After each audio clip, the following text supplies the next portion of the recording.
Quit your job. Yeah.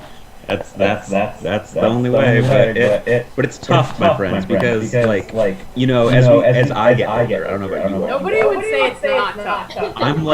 I've rekindled the Phoenix, like multiple times already to get to where I am right now, and it's like the Phoenix only has so many rebirths, and I'm getting to a place where I'm like,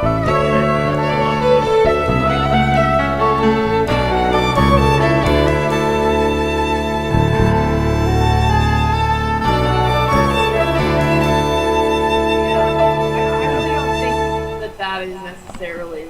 I think yeah. I think if you feel called to move on to something else and you don't do it, you're not negating that. Yeah. Besides, you just have to make friends with being a little bit afraid of it. Besides material comfort. Right. Which I don't know. Yeah. Not all it's cracked up to be. No, it's not. I think I would definitely once we buy a house, I think I'd feel a lot more stable in making. I think if you own your house, you have a lot more flexibility in that for sure. I mean, you still have a monthly bill to pay. Yeah, but it's not a precarious. It's a fixed thing. It's been so long since it's not about the bill itself. It's about the situation you're in. Like if you rent, your living situation can be forced to change at any time.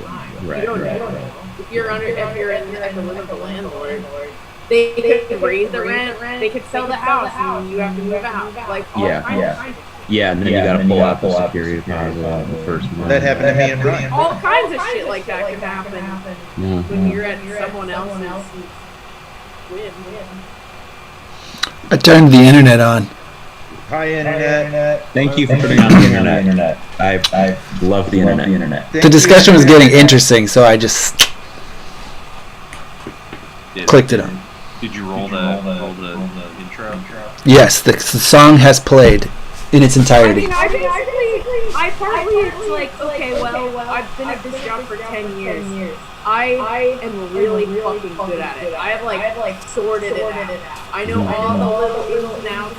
I know how to figure it out when I don't know. I know all the shit. I know all the different little trolls that work in all the different. I know all the shit. But then it's like, okay, well, I'm not gonna do this job for the rest of my life. It's gonna take me 10 years to get this good at the next thing I do. And if the longer I wait to start that, the older I am. It's just gotta just start that process now. That's great. And also I feel really compelled to quit this job before I hate it. I still kind of like it. It's like a 6-month period where I told them I was quitting, and I've been I told them in September that I was quitting probably in March. And it's been a really interesting period to process all of that. Whenever I go to work, everything gets piled into either shit that I'm really sad to leave and I'm going to miss, or shit that I can't wait to never do again. But I think if I stay there another 5 years, I can see my something consider about it. Yeah. I feel like every job. I don't have a specific plan. I felt I just had to rip off the Band-Aid. I feel like every job, every time I've gotten a job, it's because the old job. Yeah. I've never had a job that I liked. And it's if I stay at this job, one of two things would happen. Either I would just fucking let it just roll on forever. And just kind of which I don't really want. I mean, or I can become miserable, which I also don't want. I mean, 10 years in, not hating it is a huge achievement. Bonsai is a great company that anyone can work for. Yeah, most jobs I've had, it's all right, we're 2 years in, this is getting brutal. and then I just stick with it for longer. Like I was like for 5 years, at least 3 or 4 were terrible. The only job that I've managed to stomach for more than 2 years was Video American. Oh, that's not true. I also worked at the Charles movie for like 5 years. Like one day a week. Yeah, I work there like 3 days a week, but it's where like you do 20 minutes of work and then you can go home to smoke some weed for an hour, and then you come back. And the only thing you have to do at the job is say, now seating for this cool movie or this shit movie. Yeah, that was a job I liked. I worked at the Charles for, I want to say like a year and change at some point in there. And We all have it. Yeah, I liked it. Well, you work at the Charles, you work at Nightside. I never worked at Bonsai, but I'm not good at art installations, so that would be why. Hey George, speaking of bonsai, do you ever talk to Bill Hill? No. Do you think he's okay? I don't know. Well, if Bill Hill's out there, I hope he's doing okay. Yeah, He's got a cool name. You know what we all used to say, Hand me the ball. hold my bomb, Yeah. And it's not wrong. No, you only have to see so many crates where the lid is like screwed on like this. You ever heard of popping house? No, my camera just does that. Oh. This is Drove. unrelated to Bill Hill other than his name being Bill Hill. Something I realized that Madison talked about last week is that this commercial for the Snowpiercer TV show comes on a lot, watching wrestling, and Sean Bean is in it, and I had never realized that his first and last name are spelled the same way, but pronounced differently. Yeah. Sean Bean or Sean John. John Bond. And I've been aware of Sean Bean for like 15 years, and I never asked that. But there's some movie that I only just realized that the bad guy, there's like a slick Steve Jobs bad guy, and I only just recently realized, shit, that's Sean Bean from The Lord of the Rings. I can't remember the movie. It's like The Island or something like that. He's the bad guy. In GoldenEye. Right? Isn't that him? I don't know. I haven't watched GoldenEye. Prevalent? What's his name? Lanolin? Lanolin? Alexander Prevalent? Huh? 006 or whatever. What? This is like one of the most popular James Bond movies. Why are you? I don't watch James Bond. None of them? I've watched the recent deconstructive reboot. Huh? You didn't watch GoldenEye when you were 15? There was a whole video game. No, I read the novelization because in the 8th grade I was dating a girl who always bought me novelizations of popular movies. She got me the novelization of Forrest Gump and the novelization to Junior. Have you read the Terminator 2 novelization? I haven't. That's really Isn't there a lot of sex in the Forrest Gump novelization? It's very different and much more Erotic. Forrest Gump's not a novelization, right? There's a novelization of the film adaptation of a novel. No, they novelized it before it was a movie. So it's just the novel. His age. Sean Bean was in that movie too. I read the novelization of Waterworld, like 15 years before I actually saw the movie. That's awesome. I love Waterworld. And if we're about to start talking trash about Waterworld, y'all's gonna hear some swearing. I've never Not a bad movie. Oh, Waterworld is awesome. It's super dumb. I feel like I've subconsciously, this is not a conscious thing, but now that I'm thinking about it, I feel like I've subconsciously been like sleeping it for some reason. I'm gonna wait and then one day I wanna watch it and I'm gonna like love it. Because I know inherently that, like, the way that it's always discussed about how it's like a work movie and whatever, it means that I'm gonna like it. It's not that.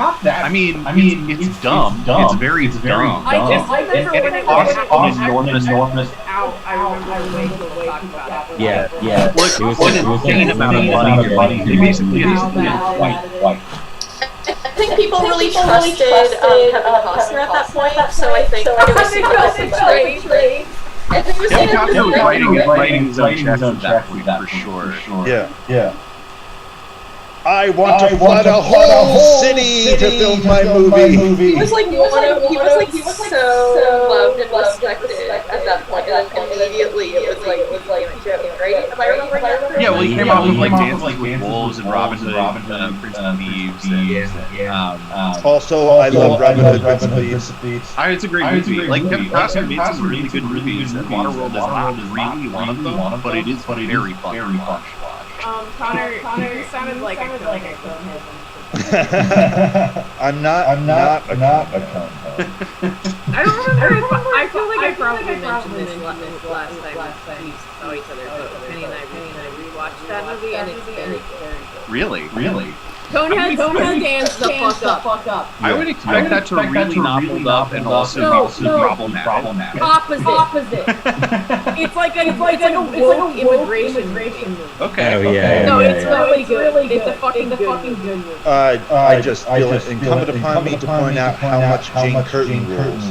Yes, she does. And to reiterate that she is the only celebrity that's on my list. Jane Curtin. Yeah. So Jane Curtin. This is his celebrity pass list. He's allowed to bang the celebrity if given the option. I've always loved Jane Curtin. It's specifically in Bonehead, like. No, my love for Jane Curtin started with Third Rock from the Sun. Yeah, she's great. She's fucking hilarious. Anyway, I highly recommend rewatching Revisiting Bonehead. That movie is fucking funny. Okay. I liked it when I was a kid. It gets weird at the end too, right? Like And it that's has like Michael McKean. It's just like hiding in every movie. Chris Farley's in that too. Oh yeah. He plays the boy. Oh yeah. Oh man, Chris Farley. Yeah, it's great. It's just great. It's a great. It's great in every way. I got nothing bad to say about it. Dan Aykroyd. Try it out. Yeah, you could say the Dan Aykroyd. That's Is Dan Aykroyd an asshole? Yeah.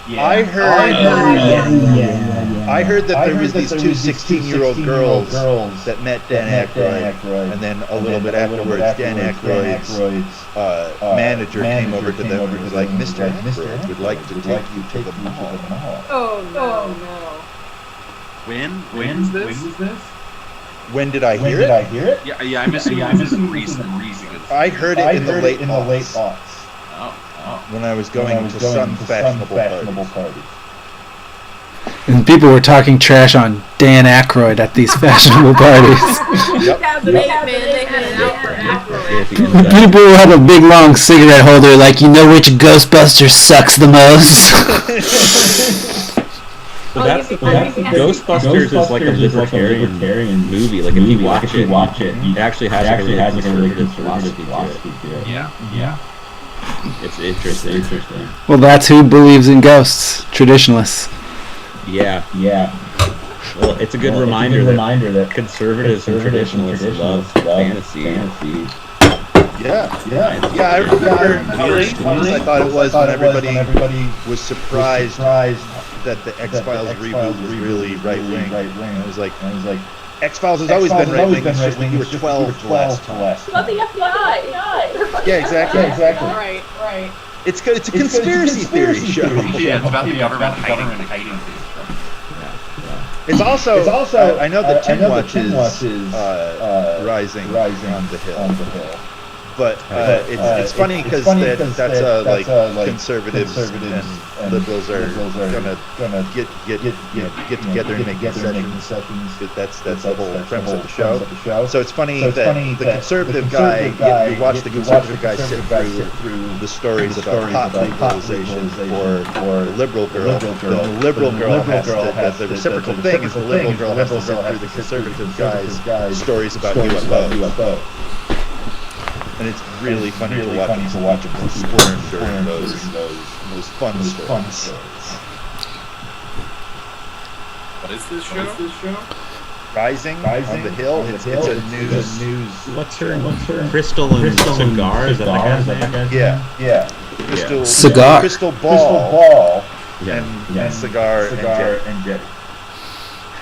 She's got one of those names for how can she not be a newscaster? Right.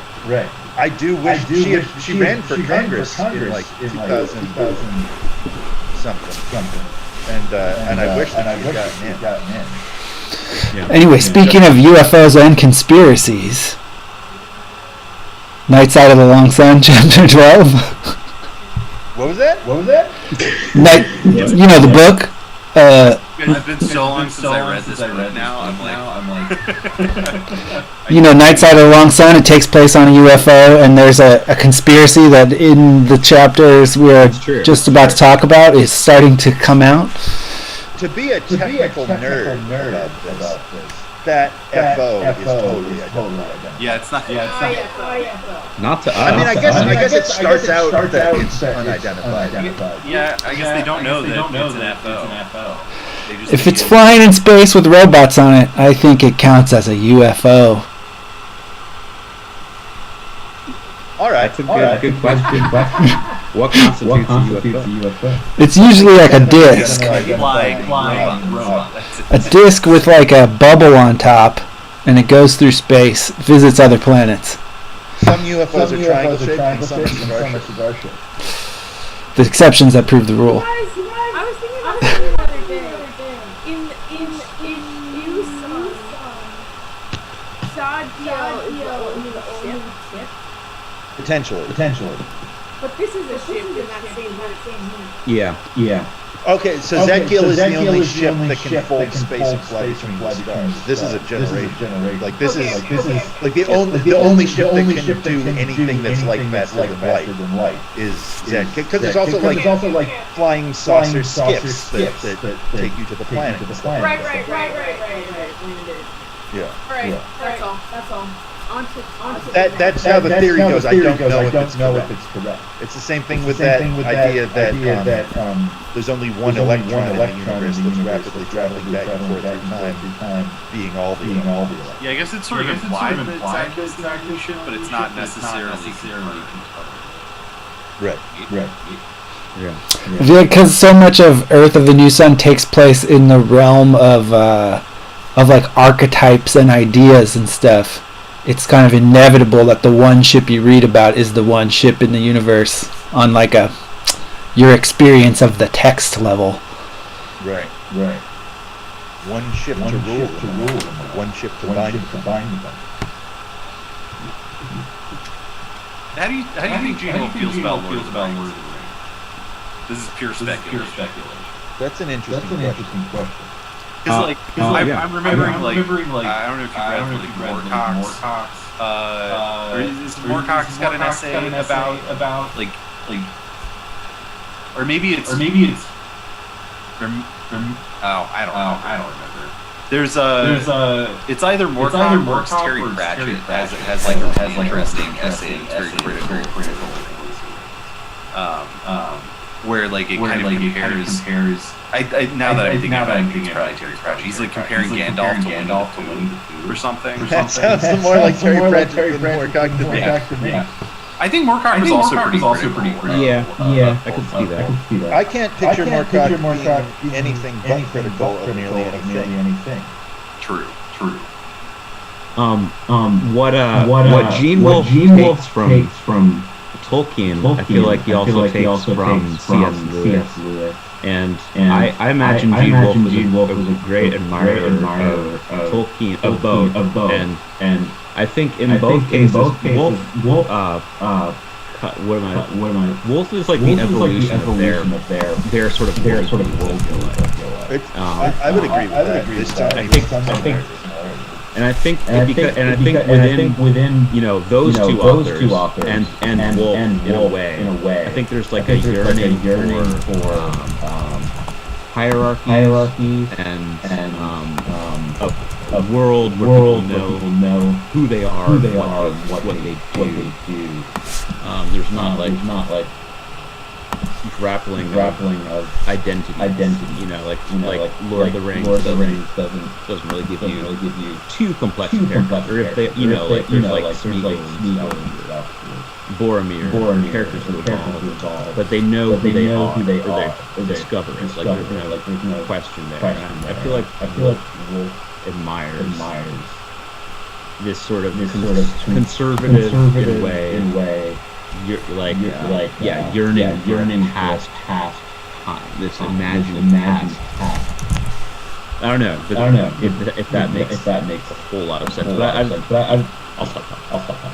No, I'm interested. I definitely want to hear more about it. There's a conservative thing in England where they've made up this pastoral fantasy of what the Middle Ages were like, merry old England. Right. Is this like? I did a lecture on alternate history.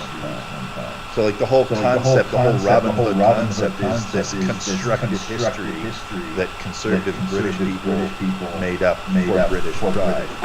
We have a similar thing that Nathaniel Hawthorne made for America. Like all of our American legends about like I cannot tell a lie, and the idea that Christopher Columbus started us was a specific campaign that Nathaniel Hawthorne was the focus of, to create an American legendarium matter of America. I feel like Irving.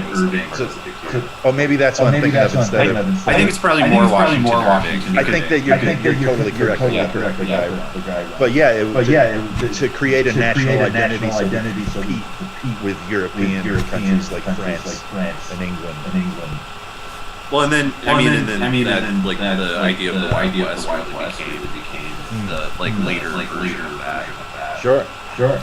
I would also say that this is like a Dying Earth book, and Dying Earth goes back to Jack Vance and then goes back directly to Clark Ashton Smith, who's publishing before Tolkien, and there's also that book, The Night. Clark Ashton Smith is publishing in Weird Tales before The Hobbit is published. I never. This is like one of those Cleopatra is closer to us in history than the pyramids things. I just never thought. I would say that you could say that like Tolkien is is one branch, and that Gene Wolfe goes back a little bit, to a different branch, to the Lovecraft Weird Tales crew. I guess Tim, you've read some of the Wizard Knight books, right? Yeah, a little bit. I have them, but I haven't really cracked them, so I haven't read any of Gene's actual fantasy writings. How would you characterize it? I know that you were all that into. It's pretty upbeat. I don't know. That's the only one that I cracked into. I think I got halfway through before I put it down. But very archetypal. It could be a good, interesting thing for us to read together someday in the future. But in 3 years. It was definitely like tapping into fantasy archetypes, and it seemed to me that he was trying to create like a YA novel and failing spectacularly. It was. I have to go back. It definitely requires your attention, and I think I wasn't in the headspace for it. But it's basically like a tale of a boy who becomes a wizard or something, It's Connecticut Yankee and King Arthur's Court, I thought. It's something like that. It could all be a dream, as I remember. I remember it was like about this boy who met these demons who gave him magic powers, and he goes into another fantasy world, and but there were these cutscenes in between where he was in a hospital bed or something like that. So it could, yeah. But it's all very dreamy, so it's hard for me to give you a concrete description of what was happening. But so it's definitely like there's a certain amount of like grounded in our reality aspect of it. So it's probably less like a Tolkien. Yeah. And more like C.S. Lewis. Yeah, I would say more. Yeah, C.S. Lewis. Yeah, Knights of the Round Table kind of meets Gene Wolfe. Interesting. Yeah. All right. But I think I know there's an essay. Wolfe wrote an essay about Tolkien that I haven't read, but I've seen it referenced. Oh. And I'd actually be interested to read it. So I'll look at that. I'll look for that and try to. If I can find a copy, I'll send it around. Yeah, PDF.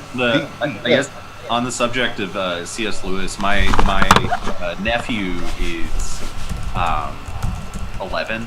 Like he just turned 11, and right or 10. I don't know. He's like in his early middle school, and so now's the time where I can be like, I'm gonna give you a bunch of fantasy novels that I love. Oh my god, I was just having the same thought about my niece. I was like, I'm gonna fucking start this. Yeah, like for Christmas, I like sent my sister-in-law. I was like, hey, has Asher read any of these? Like, I knew he had read like Harry Potter, and has he read any of these? And it was just like lists of series that I love. And she was like, no, he hasn't read any of them.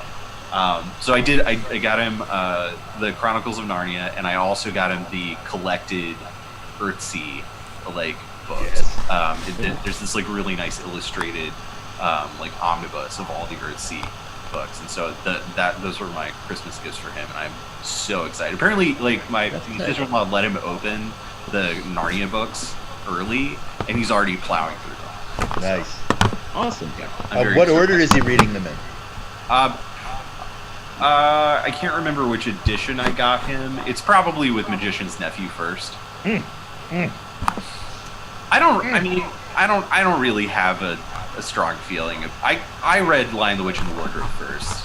The correct way. Yeah, I mean that's how I prefer it. But like, I don't know. I mean, if you're trying to get like a linear narrative out of it, then I don't know. I did really enjoy Magician's Nephew. I like that. It's the best one. I liked that a lot when I was a kid. Yeah, that's why it should be the penultimate one. Oh, my favorite was always Voyage of the Dawn Treader. Yeah, me too. Well, and Okay. Can we go back though? I just want to rewind just slightly back to Ryan. Why is your name Connor in the description? Because I saw that Jordan put her name as Connor, so I thought it would be funny if I did it too. Oh God, I'm noticing it all. I'm surrounded by Connors. But I did want to go back to Ryan when you mentioned that there's like these two lineages, which I think I agree with, right? Like the Weird Tales kind of, who's the guy who wrote the Mars series? You know, like, Bradbury. Like, yeah, there's that kind of lineage, and then there's like the Tolkien, C.S. Lewis lineage, which I do agree. I think that fantasy authors tend to like skew one direction or the other. But I feel like Wolfe has read and admired amongst these authors. I feel like those lineages. I mean, it's probably reductive, but I think that thinking about them as American and British lineages like makes a lot. Like Bradbury's a very American. Yeah. In a lot of ways, and I think Gene really does kind of ride the line. I think that there does seem to be. I mean, especially I feel like there's a strong Moorcock connection in what he's doing. Sort of his relationship with that British New Wave makes a lot of sense, but also it does seem like he's got a bit of the American vibe as well. Like that sort of like more libertarian streak that runs through it. Right. And then this book's its own damn thing. Yeah. So yeah, check this out. Not only is there an essay by Gene Wolfe on Tolkien, which I found a big chunk of it, but a lot of links to what are supposed to be the whole thing are broken. But also, Tolkien wrote a letter to Gene Wolfe in 1966. Wow. How old was Yeah. Gene at that time?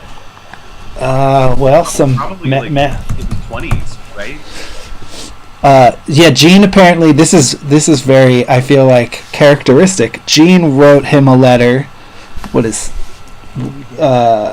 he's 20, no, he's like 35. 1931. Oh, yeah. 35 years old. Okay, so apparently Gene wrote him asking about the etymology of some words, orc and warg. Oh. And then there's, you can read the letter. It's very short, that Tolkien wrote back to him explaining where orc and warg came from. Huh. He does not mention William Blake at all.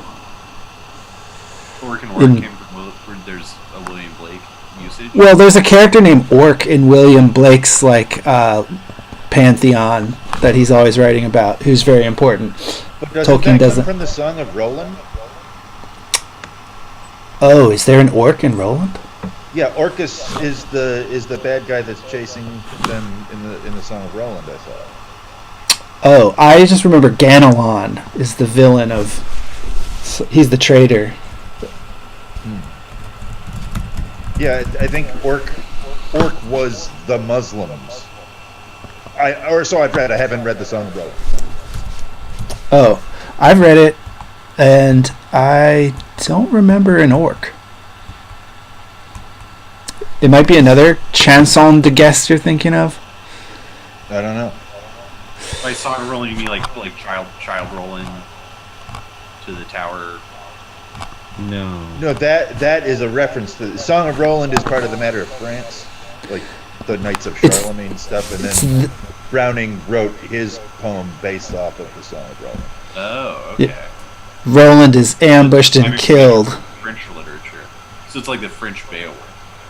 Yeah, yes. Yeah. It's really good.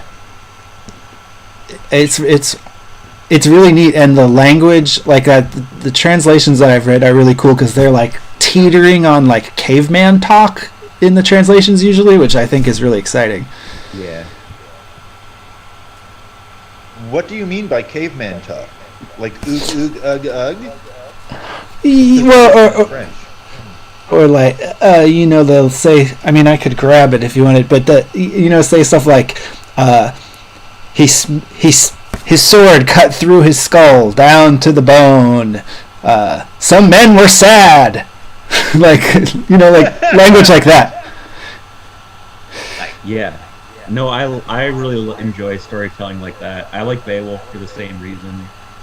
And, there's a new translation of Beowulf that came out this year by Maria Devana Hadley, sort of like a more like modern writer, and it's a very strange and kind of risky translation because it has a lot of weird modernisms that she uses, like very contemporary like slang and stuff she'll throw in. Grendel had his eyebrows on fleek. Well, it's sort of, yes, like that kind of thing. Like she actually translates, the first line of Beowulf is the "hoit" thing, which gets translated as like "listen" or "hark" or whatever. She translates it as "bro." The first word. Well, when I initially saw that, I was like, "This is dumb," but like she's emphasizing the masculine, this sort of like performative masculinity of how the story works, and I don't know, like it's a very strange translation. I'm not 100% on all of the choices that she made, but it's really interesting and it's very readable. It's a very, very readable Beowulf. Which I got pretty into. My mom sent me a copy of it because she had like heard about it on NPR or something, and I plowed through it because I thought it was really interesting. This is not related, but none of it is. Nothing is. I need to ask you guys because you were talking about caveman and French, and then it just made me think of that movie Quest for Fire. Oh yeah. You guys seen that? I've seen that. I knew Connor would have seen it somehow. How old is it? Seen It's it. a fucking weird movie made by isn't he like a French Canadian guy? That's what I thought. Yeah, I'm pretty sure that's a Canadian movie. French Canadian a director, but it's like a movie about these like Neanderthals, but it's all people in insane Neanderthal makeup, costuming, and they made like a, you know, a la Star Trek or whatever. Like they made a whole language of like grunts and stuff that they like, it's like all just these communicative grunts and stuff, but it's like about these different tribes and how you have to like, you know, it was like before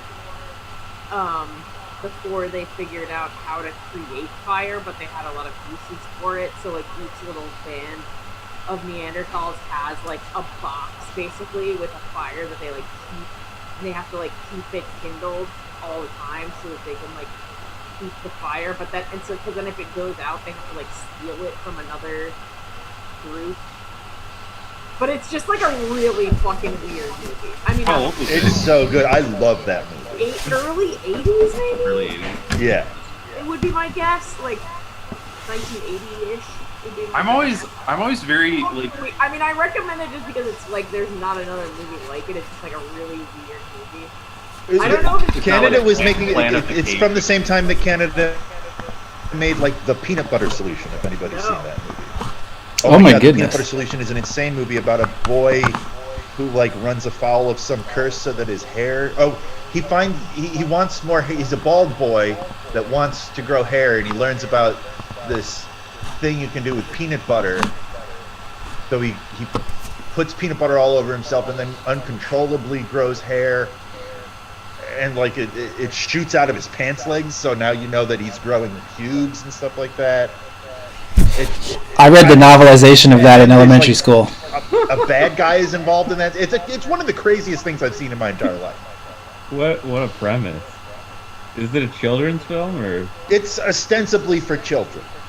Yeah, they made us read that book in elementary school. There was a book? Yeah. It was required reading. I didn't know that. I didn't know there was a movie, but yeah, I read it in like 3rd or 4th grade or something. I want to say. I remember that story of the hair growing and the boy slathering his whole hairless body in peanut butter, and like very strange. Well, that movie is clearly a drug-fueled nightmare. There are a lot of children's movies that were drug-fueled. They don't really make them like that anymore. No. No, our whole existence is about feeling safe and not being offended now. Yeah, we don't want to scare the children, and we don't want to scare ourselves either. Right. It's very important for everyone to be a wuss. Which brings us back to Cyberpunk 2077. Not interested in it. Does it? Well, there's a big thing where younger trans people are very offended by Cyberpunk 2077, and older trans people who were trans during the 80s are like, no, this is a breath of fresh air. This is the representation I've been looking for in video games. And it's an interesting battle I've been watching. Is it because there's trans like characters in the plot? You can be trans. The main criticism of it that I heard is that you can be trans, but there aren't really any, like, there's no real treatment of being trans. Like the plot and the storylines have nothing to do with it. So it's sort of like a tokenistic representation. It's like you get like trans folks get thrown a bone. It needs to be a very special episode of Cyberpunk 2077 to cut it.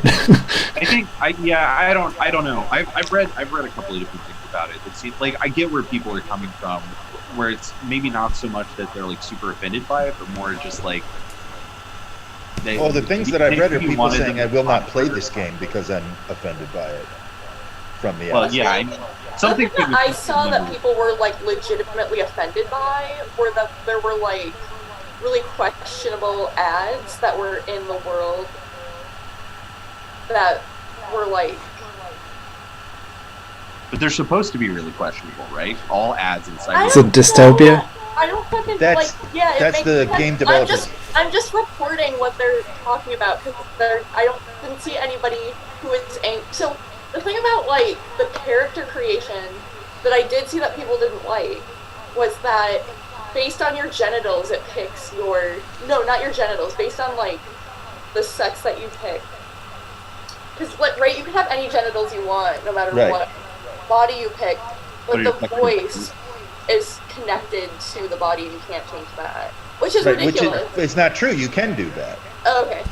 They might have done it. I think it must have been in that day one patch. But that was like part of it. Yeah, the ad that they thought was weird. Well, I think it was that there was a weird ad connected also to I think a CEO, I think it's like a suit and not necessarily a video game person from the company tweeting a bunch of like super transphobic things. So they're like, well, they clearly don't actually know why this is important. Also, like, apparently it just like never actually, you can do this like deep level of customization to a character, but it doesn't actually change the story at all or do anything, or like doesn't change your interactions with people, which for a game that is like open world, there's like it's not uncommon for games to actually like have changes based on your interactions with people or like like Skyrim, people treat you differently based on. For the level of game they were promising, they should have done that kind of stuff, but like they focused on like how big you make the balls or what your dick looks like, which apparently you can customize the dick a lot, but not the vagina, which doesn't make any sense. And like that, it was just this like shit that they put in that would have been really cool for the game that they were promising, but they didn't give you the game they were promising because they were like doing the dick customization.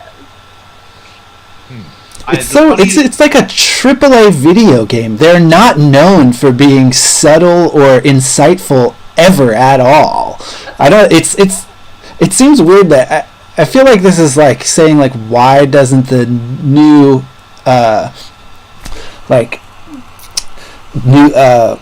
Imagine Dragons album have some really sick sitar solos on it or something? Like, but the game it's not work.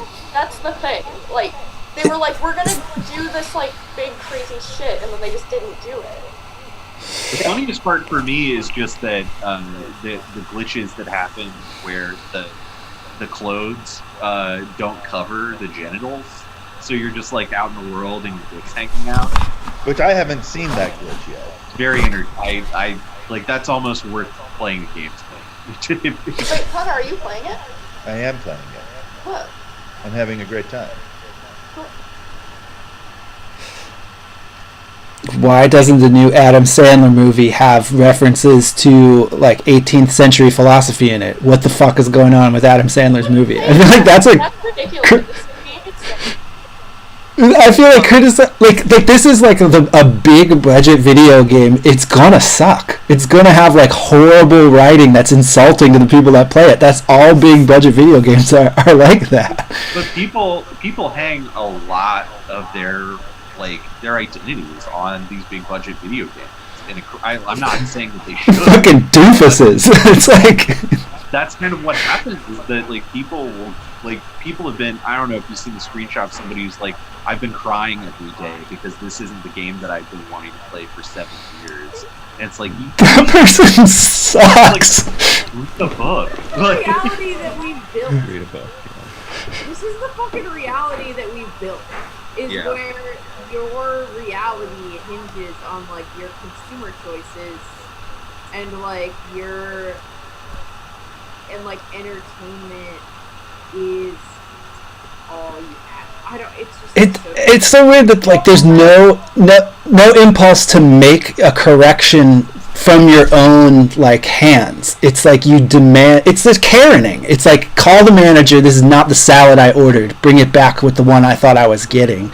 I think there's a lot too of people who like enjoy the game or whatever, feeling very defensive because there's any kind of criticism of it. It's like, I don't know, like what Connor said, like he's more inclined to play a game that's got weird problems, and I feel like a lot of people feel like it just becomes a very black and white thing, where either like you can enjoy something and it has no problems or any points to criticize, or it's terrible and nobody should ever look at it. And with a massive game like that, there's going to be a lot of gray area. I mean, if they have an option to be trans, I mean, that seems like at least one small step forward for video games, right? Like, it seems like they're trying, but they also maybe made some missteps, which makes sense. Yeah, I mean, another element of this is they're Eastern Europeans. You know, like, oh, are they Polish? They're Polish, yeah. Oh man, wow, that's like one of the most homophobic places on the planet right now. But the main game developer is a gay black man. The whole thing is just fascinating. I'm not saying that people shouldn't be criticizing this game for not being woke. I think it's fine to criticize it for not being woke. It's also that itself is an interesting thing, because like transness is an essential element of cyberpunk, which is why it was included. But also cyberpunk is extremely shallow and all about style, so it's interesting. So like it makes sense that it doesn't go deep into actual wokeness. And I think it's fascinating to watch the older trans and the younger trans butt heads on that. The whole, which in itself is a very cyberpunk argument to be like the event itself is a cyberpunk thing. It's just got so many layers, recursive layers, that I find it fascinating and exciting. I'm not upset that they're upset. I can't, and I mean, of course I can't necessarily identify with their argument, because I'm a white cis het dude, you know. But yeah, I know. But the whole thing is very interesting and adds to my enjoyment of the game. Like one of the things about me playing it is I want to find out if these complaints about the game, I want to find out if when I play it I am offended by these things. I want to see how much I can agree with these people. I think it's really interesting to make these demands of a company that's obviously has shareholders, giant committees, huge teams, project managers, and to kind of like try to expect that setup, which is necessary to sell on the scale this game needs to sell, expect that to act like an agile, moral, conscience-having human. When like the world we've created is the world where you pressure people by your pressure companies, large corporations, supposedly pressure large corporations by your like minute consumer choices, which obviously the pipe dream. Like the world in which people make the argument, we just need to get Joe Biden into office so we can push him to the left. Like it's all like insane. I mean, the whole like logic of our world is completely insane, because it's like you have to be able to think like that. It's like you either have to reject the whole premise of our like reality, or you have to be able to think that like somehow you can have control over these uncontrollable corporations. I mean, does that make sense? Yeah, it totally does. And I feel like we're almost getting back to Gene Wolfe with what you're saying here. Oh my God, we'll never talk about the book. Well, here, let's talk about the book. What chapter are we on? 12.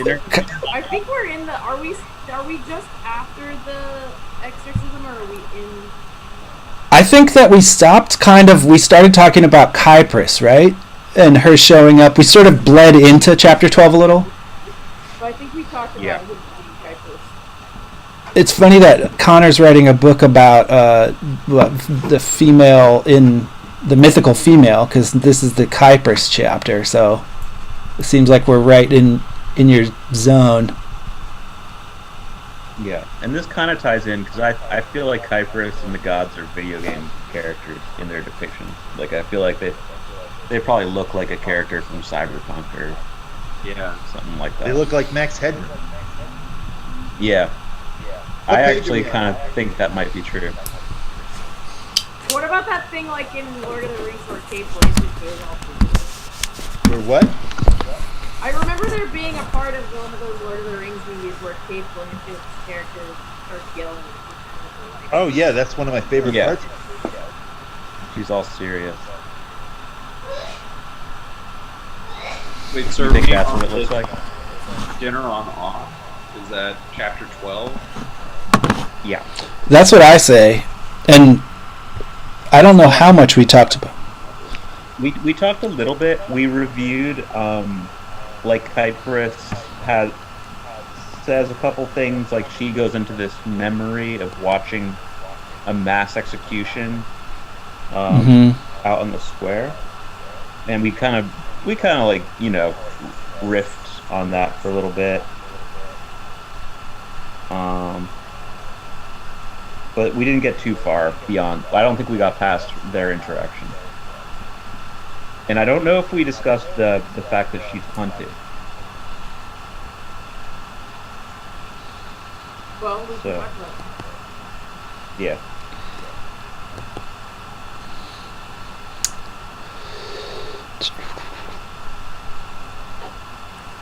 Because she's a rebel faction. Yeah, there's this. Talk about what's happening in mainframe, right? In general. May I tell them about this at the Scala? Says Silk, and Kypris was silent for a moment, her face pensive. I don't think. No, Silk, don't tell anybody. Yeah. He's not allowed to tell the church that he's seen her. I thought he wasn't allowed to tell that gods can use glasses as well as mirrors. That's what I thought she was saying. Well, that would make sense. I mean, Petzel has been going around turning off all the screens because he doesn't want to deal with theophanies. Right. I thought that this was like a. She doesn't know if he tells somebody else. He doesn't know. She doesn't know if it'll filter back to the gods that are opposing her, and they'll know. There could be a lot of different. Yeah. Like because there's two factions. Side of this god battle. Kypris is with Pos, yes? She's on the Pos side, and almost all the other children are on the other side. Where's it? Who? And Echidna's on the other side. She has to be, yes. Silk can't say her name at the end of the possession, which I think seals that she's the other side, the ringleader. And explains his enmity with Rose. Yeah. Wait, what did you say, Jordan? I thought I don't know, maybe I was stoned when I read it, but I was like, oh, the reason he can't say Echidna's name because he knows deep in his heart that he's going to have sex. Because he saw a nude girl the other day. But that's probably not it. I think they could be both because that's the side he's going with, the love side. Yeah. They go together. Yeah, Like they're the same. Echidna is the prude. Do you think he's already starting to question? No, he's not. Not at this point, right? Question what? Question the gods, but with the outsider, he's a little starting to stray from the straight and narrow, at least. He's adding the outsider to the main special roll call instead of Echidna. I don't know. You know he's thinking about having sex at this point. He's like, well, maybe I. It's a biological imperative. It's not in the forefront of his mind, though. I think when he's talking to Ock, I guess when we'll get there, I feel like I remember underlining something where he makes I guess when he's talking to Ock, if I have to steal the money, if I can't get it any other way, I'll have to steal it, and I'll do my best to steal it from someone who won't miss it.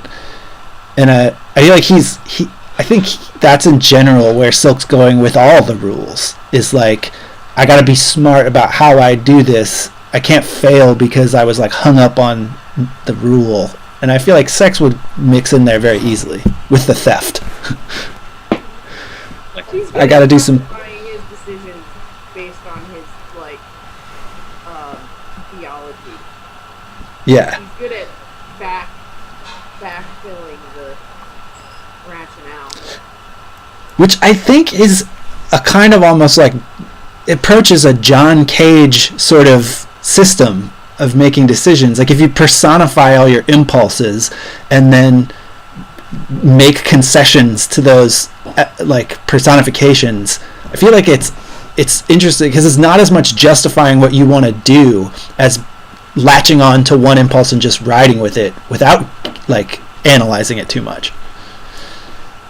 Say that again.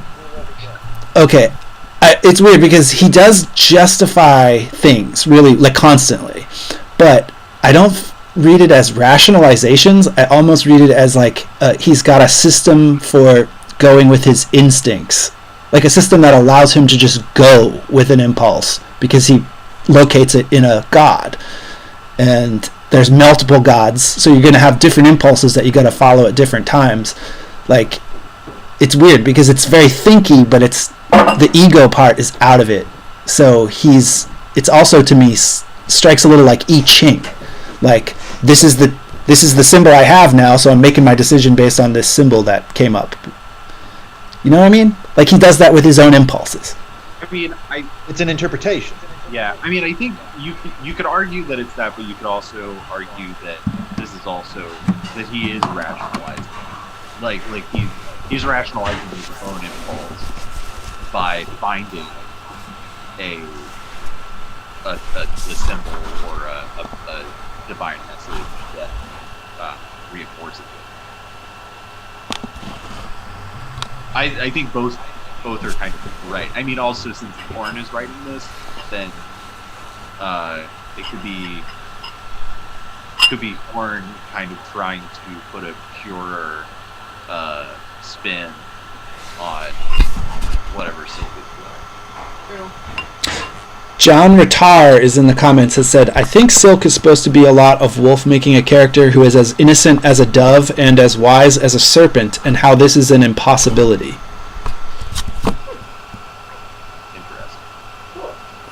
Interesting. I don't know, why would that be impossible though?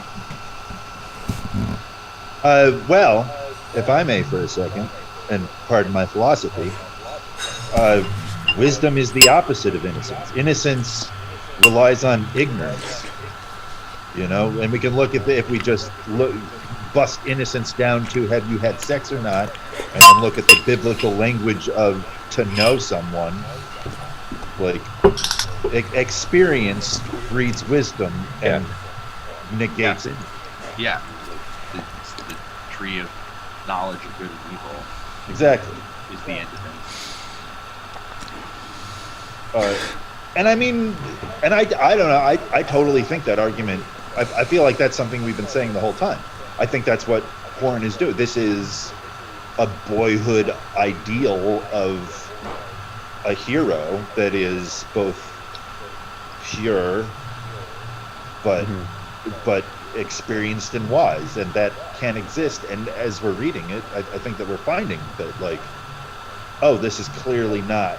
Like, there are things that we're not getting about this character because it's being written from the point of view of a teenage boy who idolizes this guy. So he is impossibly good. It's actually really hard to picture Silk as young as he is when I'm reading it. Like, whenever he starts talking, I have to constantly remind myself that this is like a early 20s, young man here, because his mind doesn't really reflect that, or his actions. He seems very wise, very devout, which I associate with older people. Well, he could be very wise beyond his years because of being a genetically modified being. Yeah. Right. Yeah. I think that there's a third point. If we've got like innocence and wisdom, I think there's a third thing, and it's kind of a mysterious God thing, and that what Silk has is not the refinement of experience, but he's got this ability to tap into the third thing, like going deep. Yeah, inspiration. Like he goes like. I I think with experience and wisdom, like especially the way that we've just described it, it's like you can go deeper and deeper into like refinement, or like deeper into understanding, but that there's a thing that maybe works similar to wisdom, but it doesn't come from experience. It comes from not going too deep into the material world or to like the specifics of society or whatever, like preserving something that's in people before society starts socializing them, that is like wisdom because it helps you live.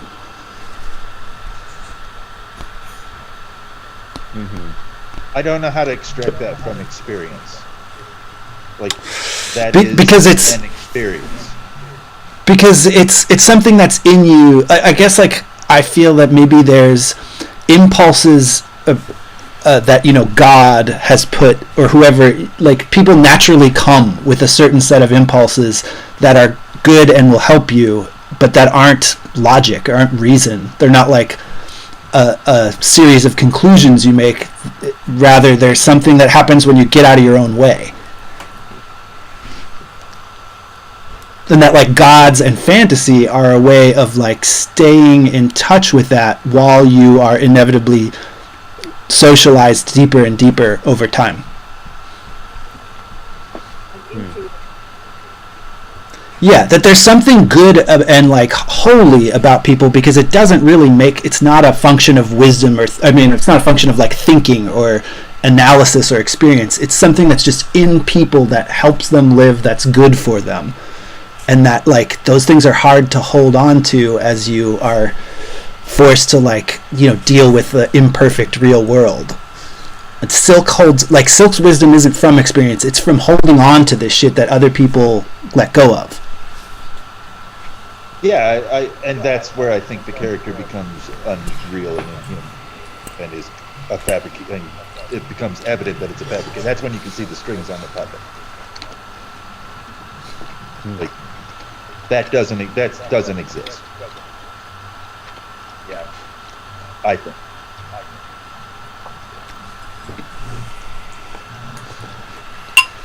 But I do think that is what Horn, as the author, is trying, the picture of Silk that he's trying to paint. John Rattar has added. Go ahead, Tim. Oh yeah, I was just gonna say that. Okay, so this conversation started because we were talking about Silk saying that if he had to, he would have to steal the money in order to get. Silk is willing to, steal more and possibly even kill in order to get the money. Like that's how set upon his mission he is, right? And so in that way, Silk represents what, like a holy martyr, or what we might call in like contemporary times, like a terrorist, right? Like he's so convinced of his spiritual message, right, that he is willing to go to any length in order to fulfill it. But when we think of people like that, right, we tend to think of more warlike beings, because I feel like that's how they've been portrayed to us over the years. You think of like classic examples, right, like Osama bin Laden, like someone like that, and we all know it's way more complicated than just like a holy motivation on bin Laden's part. But then it makes me think, like, what are those people actually like? Like, was bin Laden a cool guy? Like, was he super nice? Was he beloved by people? Asset. Like, we gotta think of a better example than him. Unabomber. Go with the Unabomber. I was gonna say. Go with the I agree with everything that the Unabomber says. It's just that he bombed. Sorry for the bad example. I apologize. I'm trying to get into a better dude. We all saw what was on his hard drive. He's fine. Who now? Osama bin Laden. No, wait, yeah. Sorry, sit down. I don't know. He was fine. But yeah, Unabomber is a better example. Yeah, I feel more empathy towards the Unabomber. Or even David Koresh. Unabomber's not I don't think he rises to the level of religious zealotry because Unabomber had a very short program, a goal that he reached, and then he's done. Yeah, we Like, introduced he's still- Also, here's what I would say the difference is. He didn't have a following either, right? He's just Well, solo. I mean, I would say that he has a kind of following now, but they don't emulate him. I mean, he was definitely part of a current. Yeah, but Yeah, I but think, he I didn't mean, have- I would say if he was pushed by religion, I think he could have gone farther. But what he's a very, I think, I would say, extremely materialist view of the. I mean, I do love his writing a lot, and him, I love him. But I think if he was religiously inspired, he wouldn't have just bombed people until he got his manifesto in the paper and then stopped. I think a religious zealotry would go much further in an attempt to destroy industrialized society. All right. It's just. Although, I guess all I'm trying to say is that it seems Silk is like this all like such a complex character, like underneath everything that we've been talking about, because he's verbalizing that he's willing to, and we've seen that he's willing to kill, right? We actually see that in his interaction with what's his name in this chapter, Musk, yeah, Musky. yeah. it's wild as think shit that's even the- that's what he takes from that situation. Yeah. But he's like, oh crap! I almost killed that guy who I thought was killing me. I need to be more careful when I almost kill somebody who's trying to kill me. It's interesting That was we talk about wild. this, because I feel like the theme of this first installment of the Book of the Longsong, or at least like the character arc that Wolfe has created for Silk, is that Silk's world is splitting into two, and Silk is discovering something else about himself, or it could be interpreted that Silk is aware that he's transforming into something else. Or he's aware of this other side in him that's coming to life. But I feel like that's like the theme, that at least that's how the book ends, right? Like that we're not there yet, but as he walks up to the manse, he hears himself. Obviously, it's not him, but he hears what he interprets in the moment as himself through the window, and he's like, "Oh shit! Like I'm literally splitting into two." Which I think is a great description of theophany. What is that? Like a Manny inside a one or something? Well, just hearing God is you splitting in two. It's like it's like a bicameral mind idea of it. That like the gods talking to you is just your brain, your mind talking to you, and you disassociating from that mind. The Chapel Carol, right? What was that, Mark? Chapel Carol is Robert Eaton. Still can't. Oh, yes, I agree. I'm sorry, there is a brass band immediately underneath me right now. I can't hear it at all. Well, it's all like. You mean they're out there blowing the contents of their lungs and mouth as hard as they can into like these little spit collecting tubes? A gang of them outside your place? They're in the True Vine. Oh. True Vine's That- That's a very it's a very extreme COVID activity to gather together to blow as hard as you can, salivate everywhere. Yeah. Inside of a small space. I wonder if they know that you can like make a trumpet sound on a keyboard if you want. No respiration required. Are they having like an event with attendees, or they're doing like a live stream or something? What? They have like an event with attendees, or they're doing like a I live. think it's a band practice. Oh, For that big concert coming up in 3 years. yeah, Jason just cranking it. I mean, Jason does love to crank it. Wow. Oh, John O'Neill says it could be worse. They could be beatboxing. It's very true. That is probably the one thing worse. I'm sad. But then you wouldn't hear No, it. no. unless you were beatboxing. He's talking. He means worse in the sense of transmitting. Yeah. Not aesthetically. Oh. The spread of disease. Yeah, you're right. Beatboxing is a disgusting activity in terms of phlegm. Very steady. If I get COVID, I'm gonna tell everyone it's because I was beatboxing. Yeah, I live with a beatboxer, so He's probably the best beatboxer I've ever seen in my life. Yeah, he's a phenomenal beatboxer. he's very good at it. It's an important skill.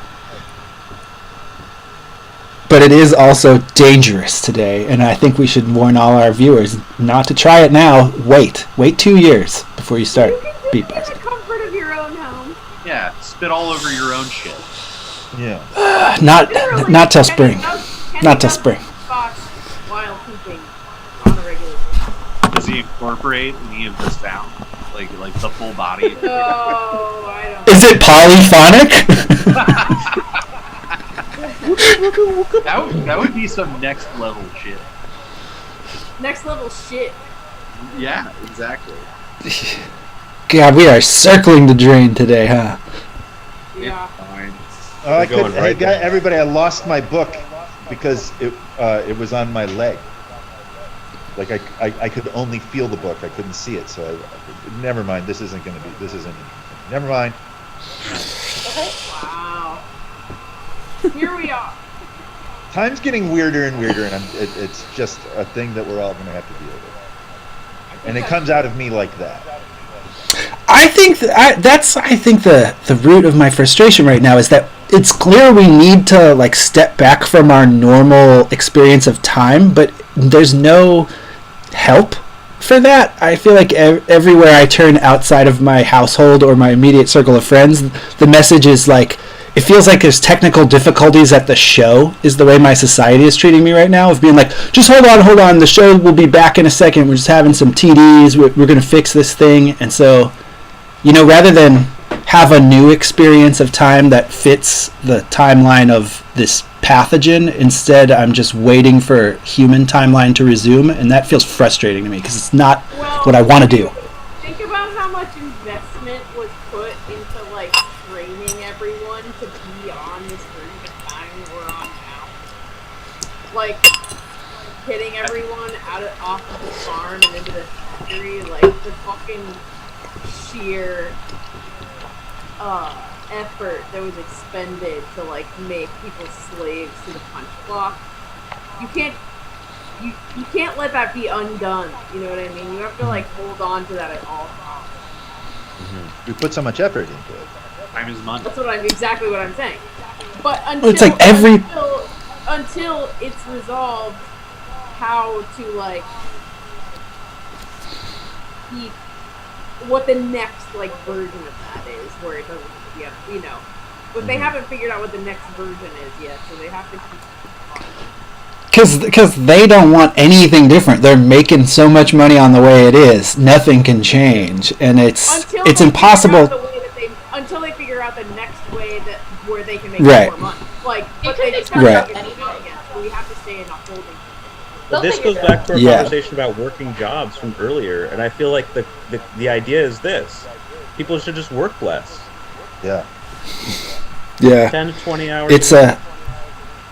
It's a very strange world we live in where that's not even, you can't even like talk about it with a person with any kind of authority or power. Like that's a non-starter conversation somehow. Because part of the problem with that is that you working that much, like, it keeps you docile. You don't need to work full time for like productivity to be high. It's known that actually it goes the other way around. Yeah. It's tied to health. The mind control element is a huge element. You have to be fucking tired all the time. Yeah. So that you like buy the shitty groceries. Like you are not allowed to have time to like. If you have time to like take care of yourself, then you have time to think about how you don't need that shit, and that's not an option. Yeah. Or then you have time to use your imagination. Just taking up the space in your mind. That has nothing to do with like productivity of production or anything. It's population like control. it's literally the opposite of And that's I That's think not the biggest part of why they don't want single payer health care is because if Yeah. people know that they're going to get taken care of if they get to buy a car or something, then there's no real compulsion to get a full-time job that gives you benefits. Because I like getting paid is a big part of having a job, and like there's this sort of social contract, like you nominally do 40 hours of work a week, and we give you the money that you need to live your life. But I think a bigger part of it is that like we also make sure that you have health insurance, and with that gone, that leaves people a lot more room to just work part time, do what they need to do. Not be as miserable. That and the health insurance industry, Yeah. makes insane amounts of money. Oh yeah. Yeah, if you want to lock on growth business, like you've got to get into things that will never ever go out of style, like fixing the ill or selling them water. That's where the business has to go now. There's nowhere left. Oh well. That's uplifting. Well, I mean, I do feel some optimism because it seems like every time in the last year that someone has said, all right, we know basically how this is going now. They turned out to be wrong. I feel like they will continue through the next, at least, winter. But I predict probably even the season after that, we're going to still have people like having to revise everything they said up to this point about what we should do.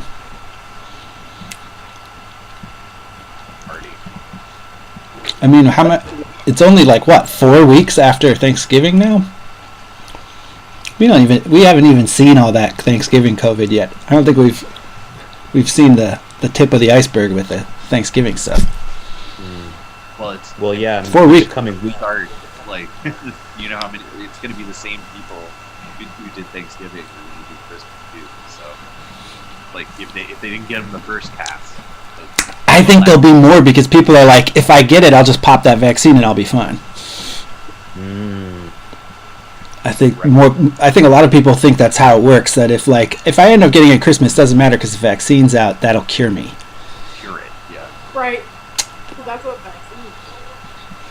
Yeah. So and really 4 weeks is like a not it's not a time where you would find out everyone who's got it 4 weeks ago. People can wait up to 6 to 8 weeks to show enough symptoms to go to the hospital, and there's tons of reasons not to go if you have to work. That's the other super crazy thing about our society is that so many of the people who work don't have sick time. Even if they do have sick time, they're severely there's many forces suggesting that they not use that sick time. Yeah. So sick people are going in to work. And who's going into work? People who work with other people. Those are the only people who need to work right now in a physical place, in so many instances. Like people like work at stores, and it's like, what? This is not working. We really set up this society to handle it super well. The least agile thing we could have built is what we built. The tiniest deviation. What does that tell you about your culture if just people, it's just a disease that we don't know how to fix, completely breaks everything down? That's the definition of something that's not sustainable. Well, yeah. Unless it's that way by design.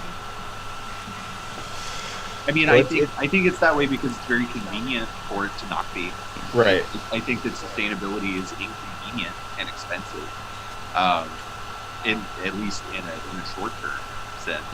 Yeah, sustainability requires scaling back, and scale is the name of the game. Everybody who wants success chases upscaling endlessly. It's the definition of success in our society is that your thing grows every year. And so sustainability is the opposite of that. equilibrium. Oh. Stasis.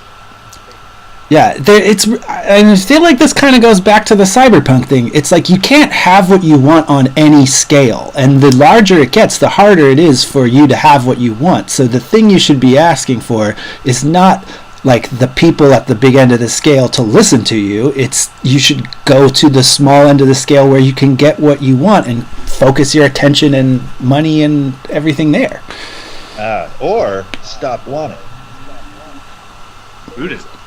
Well, Yeah. I don't want people to stop wanting because I want to sell them the things that I make.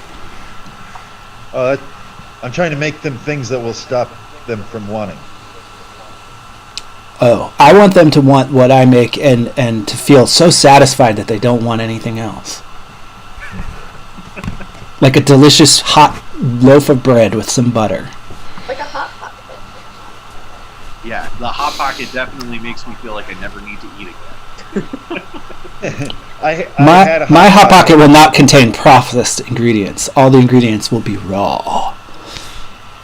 I had a Hot Pocket recently in it, and I was so sad that it wasn't as good as I remembered. Hot Pockets aren't good. Sounds like it. I don't think I ever thought they were that good. I don't think I've ever eaten a Hot Pocket, and I don't think I ever will. There was a time where I really enjoyed Hot Pockets because they were better than pot pies. Pot pies are gross. Yeah. What? Like the frozen ones? Yeah, like a Swanson pot pie, they're gross, but they're 89 cents. I thought you said hot pies in general. Come on. Hot pies are good. Like a homemade pot pie, Fucking good. Yeah. but Swanson does not make those. I know what you mean, and I believe you. But now I want one.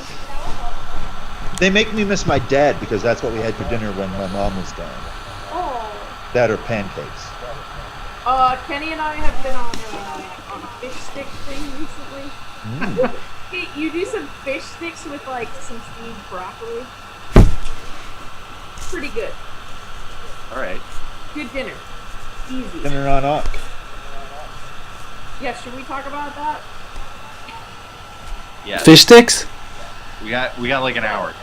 Let's talk about it. I gotta use the facilities. I'll be right back. My body's been making me pee a lot lately. Yeah. You're probably dead. You're probably dead. Do bodies do that when you die? I've heard. Yeah, you expel all your fluids. Well, I do have that theory that I don't exist. It's just happening slowly. You Yeah. should stop consuming fluid so that you speed up the process. Well, the coffee helps me be awake, Mike. Yeah, you're keeping yourself hydrated, and so it's like keeping your skin nice and like living-ish. Was that a compliment? Thank you. Yep. One of my good old-fashioned compliments. Your skin looks so alive. Hashtag. Skin is living-ish.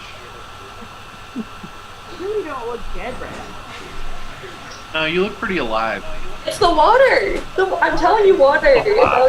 It's really good for you. The thing is, I disagree. I'm looking at this extreme close-up I put myself in, and I think I look cadaverous. Oh, maybe it's just the sunlight in the room, but you look kind of glowy. Oh, thank you. An angel. Yeah. There you go. Angels on deck. 'Tis the season. Wait, just an aside for a moment. I was watching Unlike the. what Thank we've you. been doing.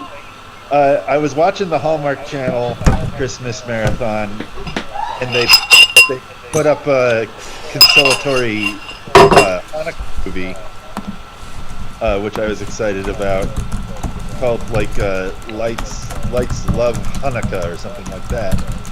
And I was like, oh, it'll be interesting to watch this Hanukkah movie, but in a Christmas movie style. And then the whole thing was about a woman who finds out she's part Jewish and then feels like, oh no, I have to celebrate Hanukkah. I don't get to celebrate Christmas anymore. And it was incredibly offensive and obtuse of the Hallmark Company. I loved watching it. It was disgusting. Why? It would have been cool if in the end she realized how fucking stupid Christmas is, and then she was happy at the end. She didn't have to do it anymore. She just realized she could celebrate both. Yeah. Except that, That like, could have been a really short movie. No, it was an hour and a half long. All right. It was one of the few of them that didn't star Candace Cameron, though. Because I'm sure she hates the Jews. Who's Candace Cameron? Oh, DJ Tanner, Oh, okay. who invented EDM. She invented EDM? Yes, DJ Tanner. She was the first DJ. Oh, is that right? Ooh. Hey, listen to this quote from the freaking scripture. what? Oh, Jordan? I said everyone just likes to shit on female pioneering. Yeah. I like it. I like trying You like it to too? figure out how to attach that phrase to Candace Cameron in my mind. American Pioneer Candace Cameron. I feel like Ryan was about to say something about the book. Oh, what were you going to say, Ron? Uh-oh. Oh, I was gonna read that same. You know, when they resume. So after he talks to Kypris, they resume the ritual. He says, "I gotta finish it," and when he opens the writings, the quote is really interesting, and I feel like relevant to where we've been diverting ourselves. It's, "Man himself creates the conditions necessary for advance by struggling with and yielding to his animal desires. Yet nature, the experience of the spirit, and materiality need never be. His torment depends upon himself, yet the effects of that torment are always sufficient. You must consider this." Sounds like an Ashayan like section from the New Sun a little bit. Yeah. It's interesting. It says that man himself creates the conditions necessary for advance, right? Like, I guess that's like improving yourself or whatever by struggling with and yielding to his animal desires. So he kind of it sounds to hear like it's that struggle with your, you know, with whatever animal self it is that exists within you. That struggle is what defines your advancement, or what creates your advancement. That struggle, that suffering, maybe that self-awareness pushes This you is kind of forward. a Jewish concept, I feel. Right? Israel, to struggle with God. Which you inevitably will succumb to, because God is omnipotent. To me, this is also addressing like the fact that life isn't all good, and coming to terms with that, which is something that I think is also part of our weird seized up, paralyzed society problem we have right now, where like anything that goes wrong is seen as being a mistake we made, and the sort of default assumption is that we can control anything about the world if we care enough and try hard enough, which is a very strange assumption to interact with the world on. That is the argument of the people who are against, who are climate deniers. That we can't control everything.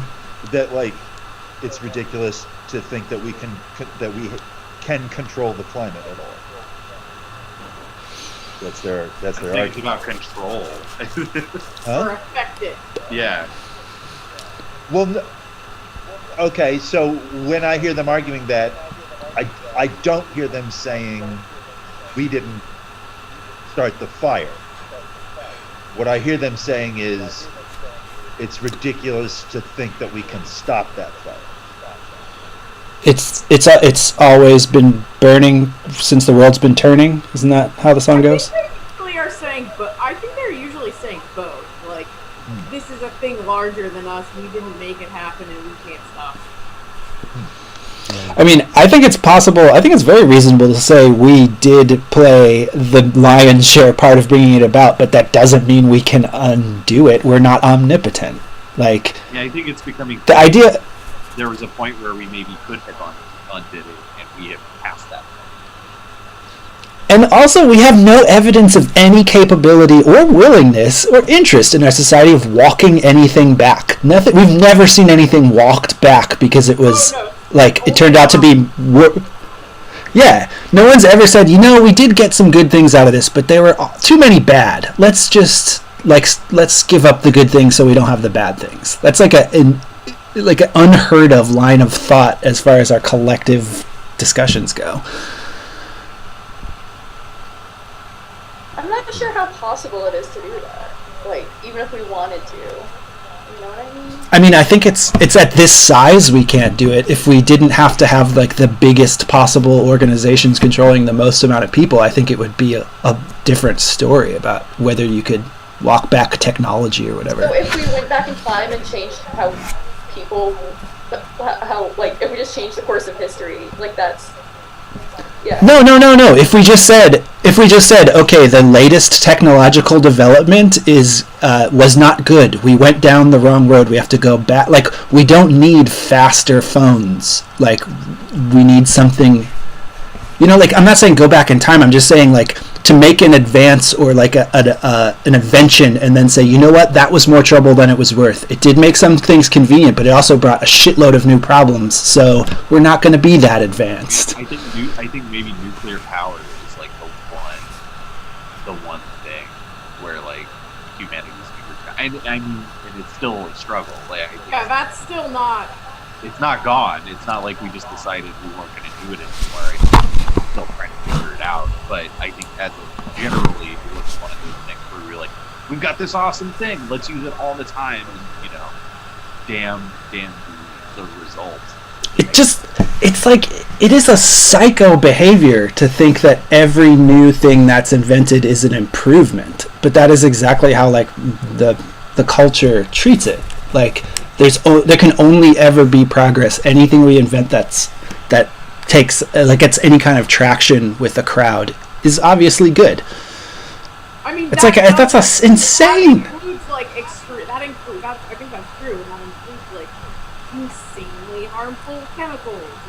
Like, well, it's also difficult because the whole concept of improvement is kind of dumb to me. Anything that is good for someone is bad for someone else. Like, there is no thing that's good for everything. You can't make $1 without taking that dollar away from somebody else. So, like, if you're in the environment that is perfect and comfortable for you, it is inevitably making an environment that is hell for someone else. And there's no way to ever have that not be. Yeah, so the best, perhaps, thing to do is to make as many choices of environments as possible, which means more smaller and less bigger. Well, I think that you just got to accept that, to a degree, things are gonna suck. But that's what, I mean, and this goes back to the quote we were saying. Things sucking is what makes it so that things happen. And if things don't suck, then things don't happen, and you're dead. Well, that's the only way that things can be perfect. For them to not be at all. You just got to be careful though with that line of philosophy, because you find this throughout like all spiritual like texts. This idea that like you're suffering, like it's what makes you stronger. It's what gives you the resilience and the strength to endure. Like you're suffering, and that there's just a lot of on the other hand stuff like mixed up in all of that. Like. They're like trying to like get you to like be into your suffering, because that's like part of your development, your own personal hero quest. But it's not telling you to address the points of your suffering, like, which is. Isn't the opposite idea that? Isn't the idea that suffering is this external thing that's invades and put on to a regular experience? Isn't that kind of like a very small child's idea of what life is like, where? When you're very tiny, people come to you when you cry and give you food, and they like, if you're, they pay attention to you when you need to be paid attention to, and then that's the idea of the world where suffering is a mistake, or where it's like someone's messed up because I'm suffering, that it's unnatural to suffer. That is a very big idea to say that suffering is is this thing that you can excuse, but it's still from the outside, Right. or it's unnatural. Suffering isn't something. Some of it does come from the outside. Some of it is because of subjugation. But I think that it's important to understand the difference between like personal hardship and systemic oppression. Yeah. Like, there's no world at the end where everything is good. It's just, and it's not our fault and a mistake that we don't live in that world. Sure, I mean, It often feels that way. I don't think you can demand happiness, but I think that it's important to understand when, like. Sorry, Mark. Can you please speak up? Yeah, Mark, you're really quiet. Sorry, I'll get very close to my microphone. There's, like, happiness is not something that is the natural state, and you obviously can't consider that as like, if I'm not happy, then something has to be fixed necessarily. But there's a big difference between that as an internal process and the methods in which the culture that we live in are creating systems and processes that are outside of us that we cannot control, that thrive and sort of necessitate the suffering of people. So there are two parts to it. Like, I think that you both can't expect that everything is just going to be happy and always has to be happy, but you also can't just say suffering is good and a true motivator for like personal progress. Or even less than that, like, suffering is inevitable and therefore nothing can be done. Right. I mean, Well, so I completely reject suffering is good. Suffering is inevitable, but succumbing to it is not. You have to suffer with grace. Suffering with grace includes struggling against the suffering. It's not just bending over to the suffering. Like, that's not. Fuck, I'm losing words. I'm sorry. No, I get it. I'm not saying that suffering is good, and accepting suffering doesn't just mean that you lay down and die. In fact, that's not reacting. That is. I don't want to use the term evil, but if we're gonna think of things in terms of good and evil, succumbing to suffering is evil. I would say that Hitler succumbed to his suffering by becoming an evil overlord. For having the suffering of having one ball. suffering from being a bad painter. I mean, Yeah, suffering getting kicked out of art school. from being an evil dude, suffering from, like, he came to his method of succumbing to suffering is saying, I don't like how things are, so I'm going to make everybody be the way that I see that they need to be. Part of suffering is recognizing, I think, that, like, I need to create my environment, but everybody else also needs to create their environment, and that isn't going to agree. And we need to struggle to find a way to make them agree, but that's never going to happen. But we have to, like, the suffering that I'm talking about is, and this goes back to happiness too. No one's ever guaranteed happiness. You're guaranteed the pursuit of happiness. The suffering we have to acknowledge and engage in is trying to achieve that unattainable goal. Going back to Cyberpunk, the thing that is really interesting to me about this game, like, I'm not upset at the people who are like, this game is a problem, and I'm not upset at the people who are into this game, because the whole point of it is having that conversation. Know what I mean? Yeah, if we don't really know how to have the conversation except in an adversarial way. Like, everybody has to explain their point by delivering it to this exact opposite that they have conjured in their head. Like that's how we discuss values or whatever in our society. The problem only comes up when we think we shouldn't have to have this conversation. But we're having this conversation because we do need to have this conversation. You know, like both sides are just like, why are we even talking about this? Right. But like, it's awesome we're talking about it. And this is. It would be cooler if we took the next step, which is to create the thing that we want, rather than just like do the thing right yourself. You can't do it on the same budget as Cyberpunk 2077, but you can make something. Anyone can make something, and like that says a whole lot more about the world and the way it should be than like throwing out the opinions of on a video game. Like, where's the next step? Where they're like, you ever hear that song where there's this couple and it tells a story. It's on more songs of buildings and food, and this song tells the story of this couple who's like getting into a fight, and they're like, oh, we can't exist anymore. Like, oh, we're so upset at each other, and so they like decide, okay, let's start making TV shows, and so they give each other different roles, and they go out and scout locations and write scripts. It's just all in a pop song. It's amazing. It's crazy. I think it's called "Got a Job" or "Found a Job." Yeah, Found a Job. Do you know that song, Mark? Yeah. I love the talking show.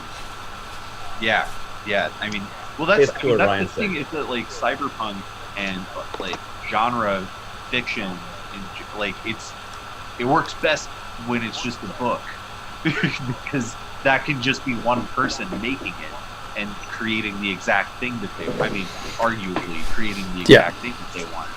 And when it's a massive corporate thing, when it's a $200 million movie or a AAA game that takes 7 years and thousands of people to make, you just can't really expect the same level of like personal nuance from it. And so, like, all of those companies have multiple employees with very secure jobs whose whole function is to be like, I don't think about anything except the bottom line. Like, I'm the one here, this is my job. They do the creative stuff, and I make sure we can make it happen. Like, every single one of those companies has multiple people that are in the mix and important, and that's their role. Like, that is how all those things can get made at that at that quantity. Yeah, and even this one is one that's been like has had its date pushed back multiple times. Like, a lot of the people who are upset with it are also the people who are like, why haven't you released it yet? kind of stuff. And so like our culture demands it. I think it just demands a whole lot from these really massive things that kind of, when you're making something at that scale, the nuance gets sifted out. You don't get that.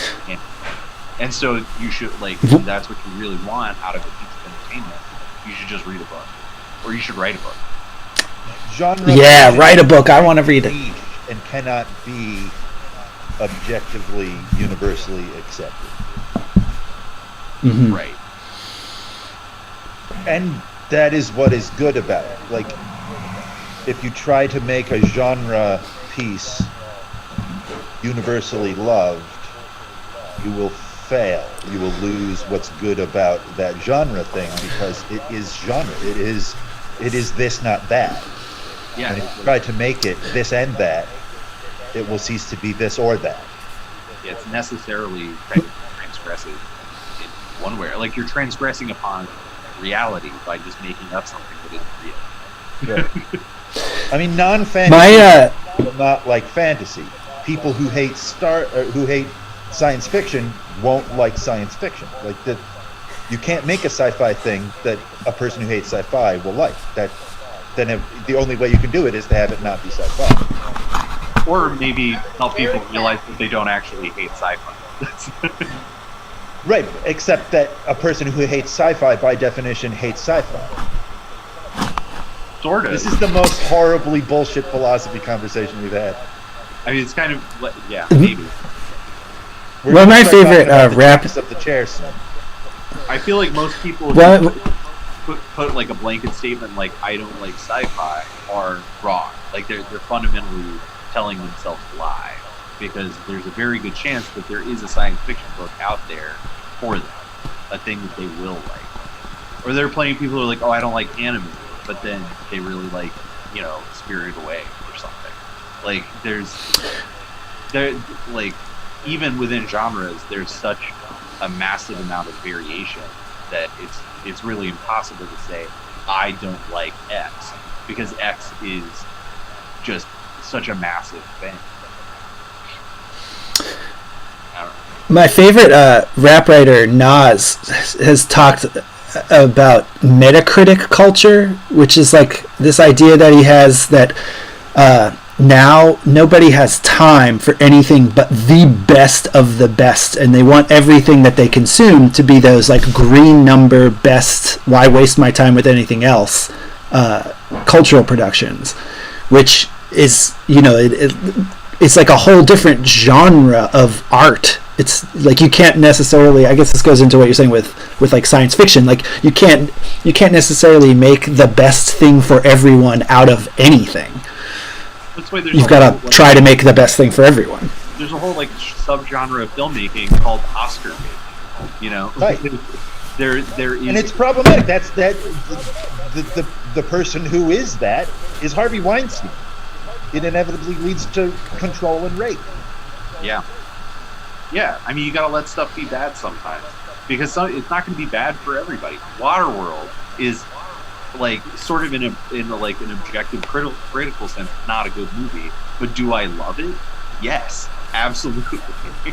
So, Gene Wolfe is definitely something that most people can't enjoy, and I recognize that, and I don't expect them to. And the experience of reading this and discussing it with you all feels like I have this very like intimate kind of feeling with this book, because it's really like a person, you know, like it's like it's not a bigger than life book.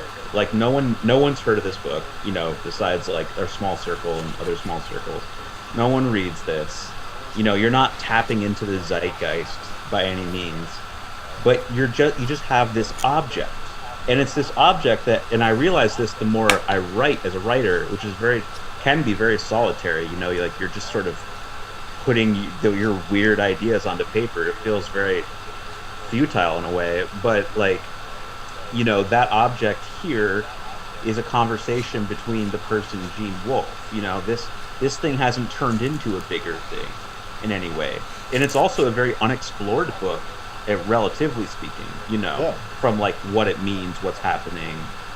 And so, you know, you do develop this just interesting relationship with it that's very different than, I imagine, Connor, from playing like Cyberpunk 2077, where everyone's like everyone's like getting into it, you know, and then you're part of this big like, you know, cloud of thought, you know, interacting with this thing, which is just a different experience than something like this, where it's really just you and your brain and the six of us, you know, your five nerdy friends. Yeah, and Gene Wolfe. You know, like I feel like this is a conversation with this weird guy. I think there's another thing that kind of like Metacritic culture does, particularly over time, that it creates these monolithic interpretations of particular things. So when you like, so I don't know, like Citizen Kane, or like I don't know, like I've been reading some Chekhov short story, like Chekhov. I like things like where there becomes this kind of like critical and cultural consensus about a work of art that in some ways precludes people actually engaging with it. So like now, if you watch, if you're gonna like, maybe you don't even feel like you need to watch this game, because like you like know what the deal is, you know what its cultural significance is, you know that it's like the best movie ever made or whatever, and because of that, you don't actually have to engage with it. You don't have to have your own interpretive comprehension.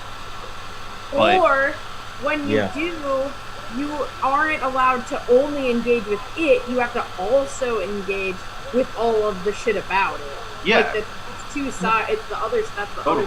So Well, Citizen Kane is an interesting example because there is no possible way for us to like Citizen Kane in the way that it is the best movie made, because it changed how movies were made. So now what movies are Citizen Kane. So it's just right. It's the very similar to the experience I had when reading Neuromancer, where I was like, all of this is cliche as fuck, but that's because this made those cliches. Right. Yeah. Totally. And so because of that, I think it makes it really difficult to engage. Like, I think Neuromancer is awesome. Like, I love Nerds. I love Citizen Kane. I think it's a really good movie, but because of I think that the way that the cultural sifting of that kind of media works, like, you don't get to have that kind of engagement with it unless you're willing to really dig into it on your own terms. And that's tough. So, I mean, I think, like, all art is worth engaging with in one way or another. And sometimes it's bad. Sometimes you just think it's bad. Sometimes you think it's bad because somebody told you that it's bad. You know, like, there's so many ways to deal with that. I think what's really nice about Wolfe is that there's such a high barrier to, I mean, not to be snobby about it, but because the language is so good, because it's so difficult to read and understand, the amount of critical consensus, like, there's not a monolith about it. I mean, I think, you know, we kind of, like, we're the David to Aramini's Goliath sometimes, but, like, that's also just something that we kind of have fun with. Like, he's just a guy. Like he's just some guy. Yeah, there's not like an institutional consensus. Exactly. Like, there's no. I mean, aside But we're not alone. There are other people who are bringing Aramini down. That's cool. I mean, Aramini is just the guy who works the hardest. He's got his name out there and his opinions out there more than anyone else, because he's told everybody can, you know, like, that's why we're wrestling with him, is his fucking elbow grease. He's decided this is his thing, which is it's his small fun. But I think he's also kind of unwilling to recognize that he might also be wrong about his thing, which makes it more fun for us. Exactly. I was exactly going to say that. Thank God for Mark Aramini. It gives us a thing to struggle against. Yeah. Totally. Yeah. We're creating the conditions of advancement within Gene Wolfe scholarship, because we get to, like, have this little thing to push off of when we want to go a little further. Yeah. I'm so happy to disagree with him. Yeah. Well, and because of the smallness of that world, because of, like, the relatively low number of people who've actually read these books and talked about them to other people, there's a level of access to that conversation that you don't get otherwise. Like, I mean, anybody can have an opinion about Citizen Kane and post it on the internet, but no, like, there's no guarantee of engagement with it. But even in our very limited way, we have had people engaging with us. We've had people getting pissed off at us. And you know, we just are people reading the book. that doesn't happen a lot. Yeah. Well, Dinner on Ock. yeah, dinner on Ock. Oh my god, it's 1:15. Yeah. It's a weird time of year. It's a very difficult time of a very difficult year. Yeah. I don't. I know that as much or more than anyone. Yes, I think you do. I have to. I don't know. I'm in just a state of confusion that I don't think will end until probably January 2nd. Everything feels like. It just feels like technical difficulties. Like, we're just supposed to wait for the movie to start again, and that is a very bizarre feeling. Do you think January 2nd is going to be when it restarts? No, I think at that point I'll be able to say, okay, nothing's coming, except, you know, like, there isn't going to be. It's hard for me not to punctuate the universe on New Year's. It's just I'm used to having to travel for holidays, and that, like, tanking my whole schedule and being, like, a little bit frustrated because I gotta, like I can't focus entirely on the things I want to finish before the year's over, and I, even though I don't have to go anywhere, I still have that weird muscle memory right now, I think. Well, we keep remembering, like, we've been in this void of non-time, and now suddenly the holiday has created a landmark within time, but we still, like, instead of, like, bustling around preparing for it, we just look up every once in a while and be like, oh shit, it's almost here! And so, like, there's this sudden speed that we never noticed before. At the same time, there's all of this, like, solstice, eclipse, like Saturn conjunction going on that is like really in the public consciousness more than I feel like that kind of shit usually is, which I've been finding really interesting.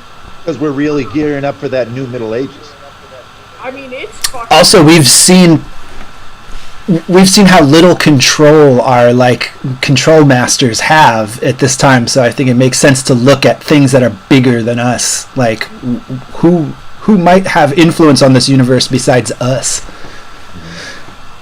To wit, we're about to enter into this part of where they go back into the exorcism.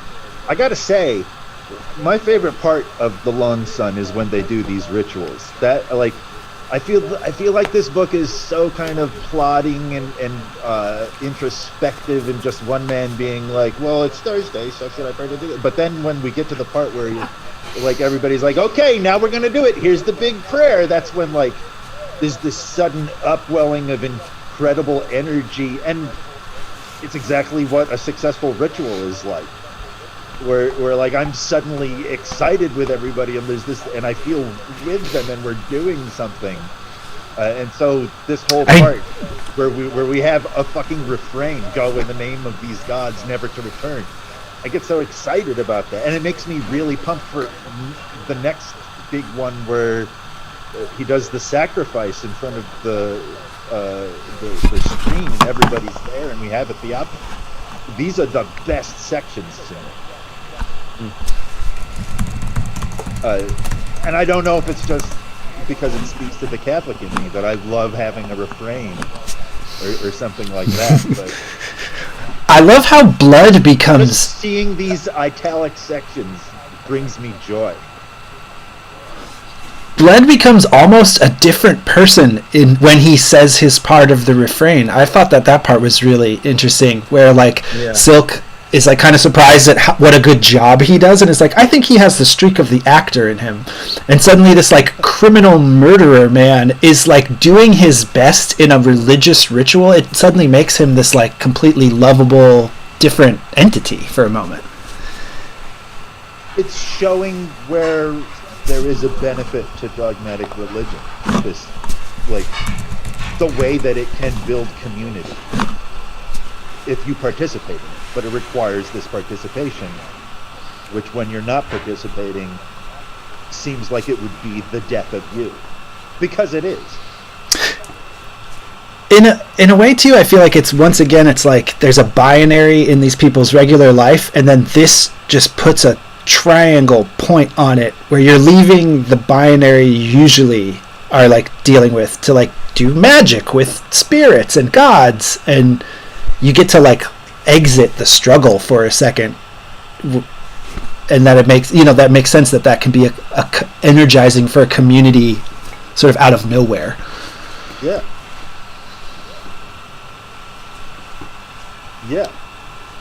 Well, anyways, just wanted to let you know I love this part.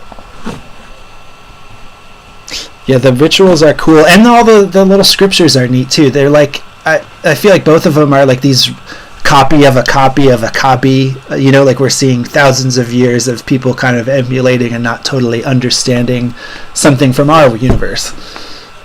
And it's I don't know, I like that. I like remixes. I think creative remix is an exciting thing. Me too. Especially if it's of religion. About all these Hollywood reboots. Well, I don't think you could really hate that and like it, because he's so, like, into, sticking old stories into stories. Collage. Mm-hmm. Yeah. Yeah. I think Which, if you I weren't mean, gonna be if we into look that, back you- through the history of the novel, and we get back to the earliest Western novel, the fucking Iliad, it's a collage. Yeah. You know, it's not just talking about Shakespeare. itself, like it talks about every myth it can get its hands on. Yeah. And Shakespeare does it with history. Yeah. I'm about to argue that all art is collage. Well, you know I think- that classic thing: the good artists borrow, great artists steal. Right. Right. And I think if you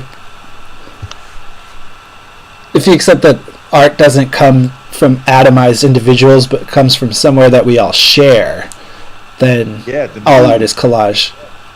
Yeah. It all comes from Sharon Stone. Yep. If anybody Basic watched Instinct was that the first Albert Citizen Brooks Kane. movie. Huh? I say Sharon. Basic Instinct was the first Citizen Kane. I was talking about the Albert Brooks movie, but sure. I can't remember if I've seen that. I think I have, and I think I liked it. One time in Basic college, I watched an Albert Brooks movie marathon that was on TV. It was my introduction to Albert Brooks and taught me that I didn't like him. Is he like Mel Brooks? I would argue no. No. Not I really. would argue no. He is the voice of Hank Scorpio in that Simpsons episode. Oh, no shit, he is! I never realized that. Oh, he's the worst. Know who he is. He's I'm like gonna say this will be controversial to people who really like Saturday Night Live. I'm gonna say that he's a You mean children? Dennis Miller, in that he's making jokes that are too smart to be understood often. And I think that maybe is they're giving not funny. Dennis Miller too much credit. Huh? I would say it'd be more accurate. Dennis Miller too much credit. I love early Dennis Miller. I love watching him and not knowing what he's talking about. Right. I love to watch that man's utter failure.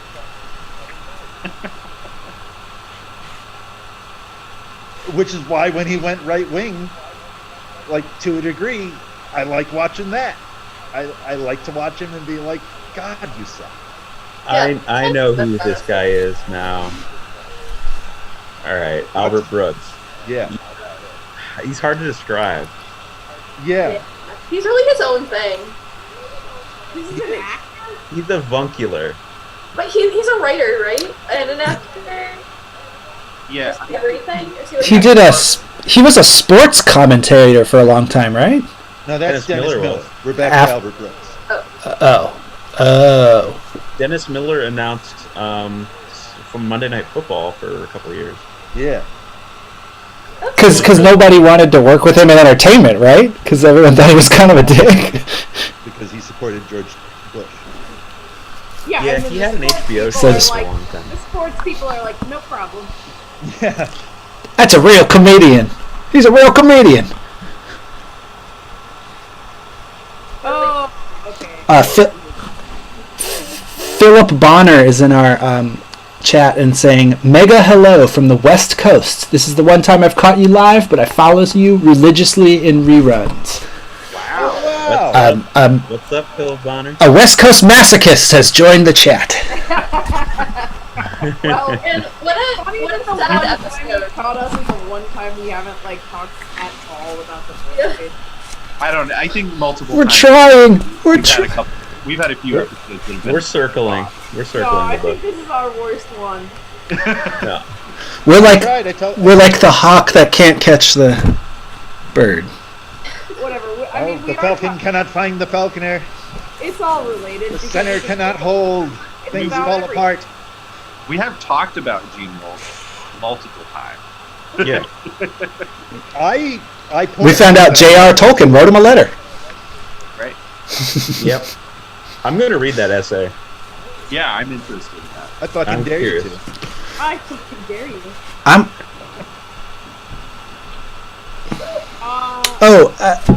Here's the thing about the chapter. I can say that we will take one sentence. You know the part where he's talking about the gem on Musk's dagger is real.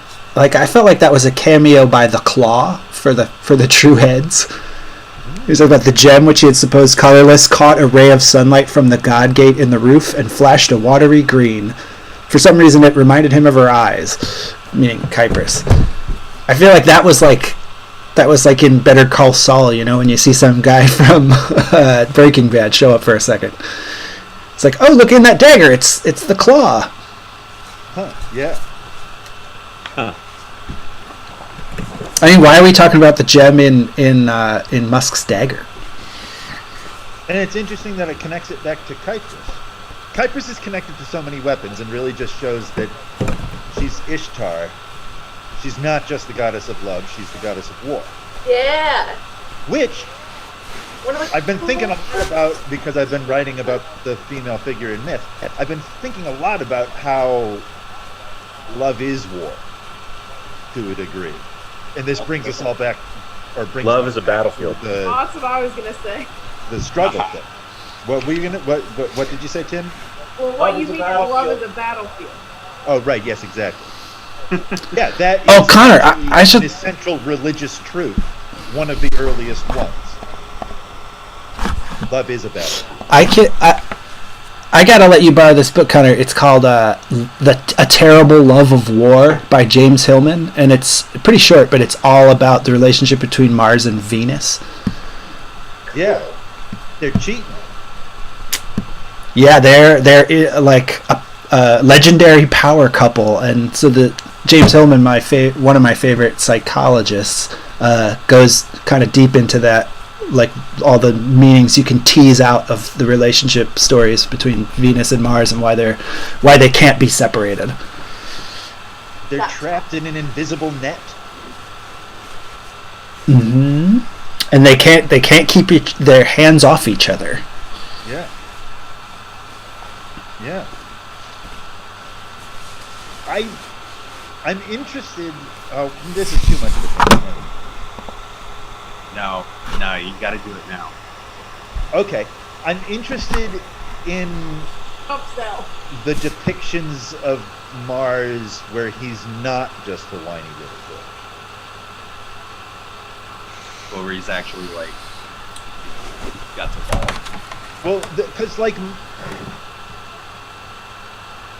there's the Jupiter Thor god, which is the lightning god of the people, big fat happy, has sex with everybody loves him god.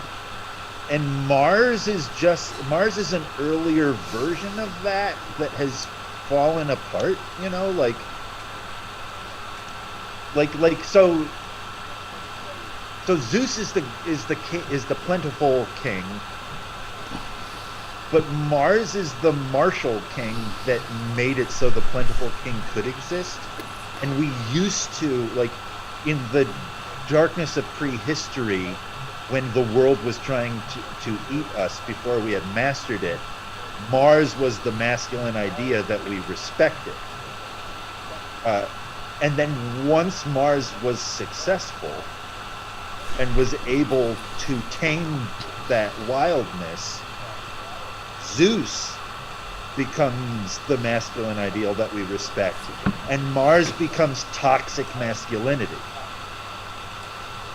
And I'm interested how that transition occurs and how it is inevitable and natural and important. Well, Mars is also the thing that keeps man from starving or freezing to death, or like, In a certain it's that impulse. But then later on, Mars, if Mars has its way, is what causes man to so yeah. The planet Mars is associated with Nergal, who starts out as the soldier god that is keeping us safe from other people, and then after a while becomes the plague god that those soldiers brought home with them. You know, like, nice. It's just a great way to look at the life cycle of God. Tyr in the Norse pantheon, like before we know anything about, there's evidence that before we could know anything about the Norse pantheon, Tyr was the it god, and now he's just the asshole law god who got his hand cut off. And Thor is Captain Chief God. I don't know, the life cycles of gods through the remixes of their stories is just so much more exciting than the stories themselves, I think. John Rattar says, don't modern scholars say that Yahweh is the Babylonian war god? Sure, parts of them. Some scholars.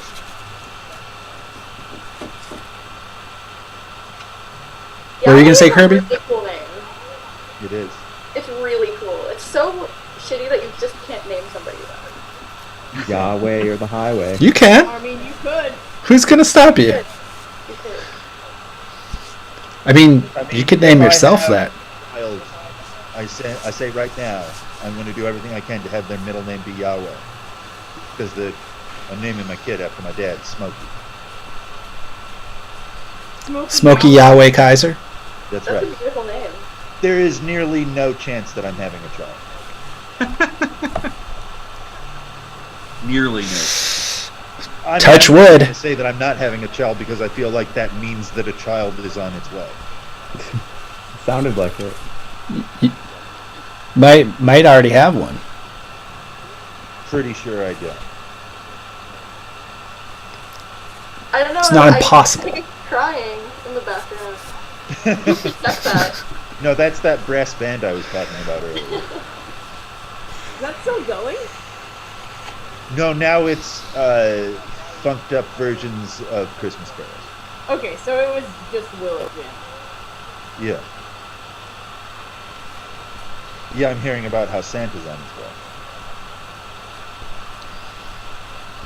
I'm afraid of Santa. Here comes Fatty with a sack of shit.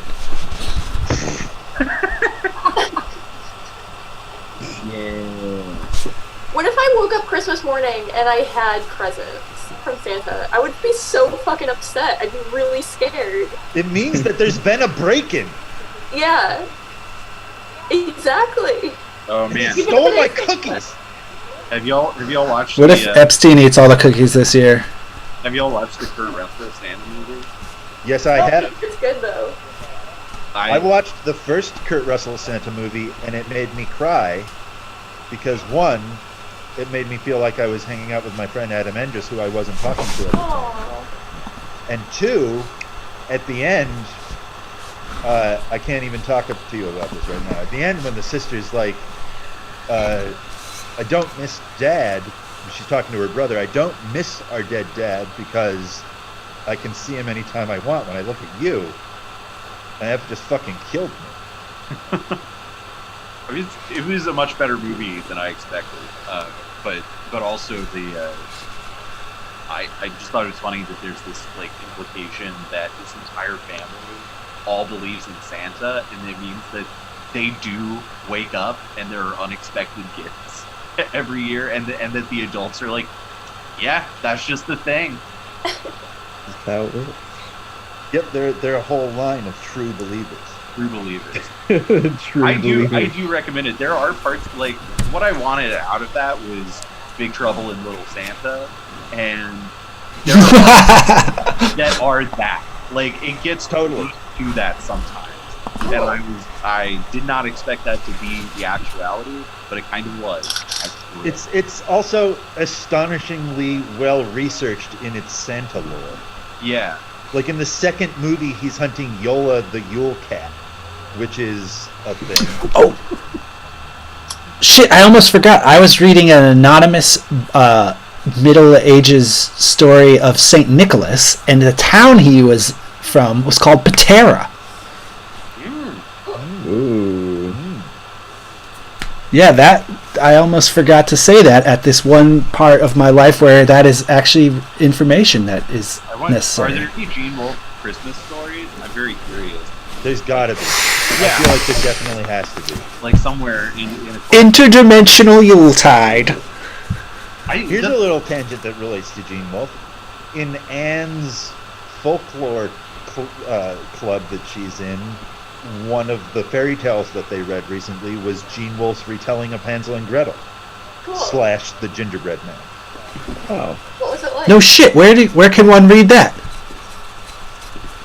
Anne had it in some collection. I wonder. I just picked up a collection of like modern retelling of fairy tales. I wonder if it's in there. It's really good. It's like an inspector. Is it called The War Beneath the Tree? Huh? Is it called The War Beneath the Tree? I don't think so, but I can't say that I know what the title is. I just read the story because Anne put it in front of me. Okay, is it about toys? No. Oh, maybe he has more than one Christmas story. I hope that he wrote the novelization for the movie Toys. A movie that's fucking absurd and awesome, and maybe one of Joan Cusack's best roles. I love Toys. It's good. I used to love that movie when I was a kid. Oh man, I haven't seen it in a while. Yeah, it looks like the Wolf story from that movie.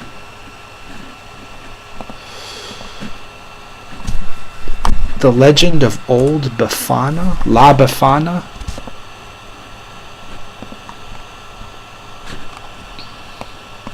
Anyway. Shazbot arose. Hi, Shazbot. Holy shit. Shazbot has brought up the War Beneath the Tree, which is a Gene Wolfe short story about toys on Christmas, and then he also said La Befana, which is an Italian folklore. I don't know if it's also a wolf story, though. Oh yeah, he has a story, 1973, a retelling of the Italian folk tale. An old woman comes to a hostile planet in search of redemption for her sins committed long ago. Oh, do they have Christmas on that planet? Well, I'll have to look. We got a lot of rarities and B-sides to read. Wolf Deep Cuts. In the Book of Days. Does anyone have Book of Days? No. What? Jen, do you? No. I have. Man, Cute. I have a bunch of weird ones. don't you have the Otter one? I have the otter. The Castle of the yeah. Otter? Yeah. Yeah. I have some ebooks, but I don't think Book of Days is that.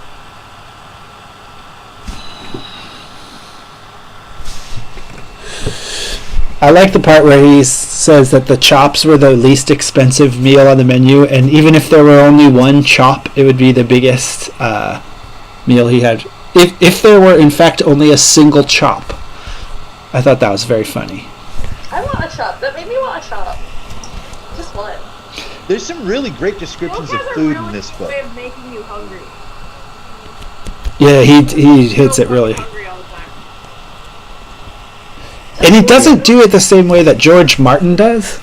George Martin always makes like lavish descriptions of like everything on the table, and I feel like Wolfe just says one thing, the dumplings and the chop together.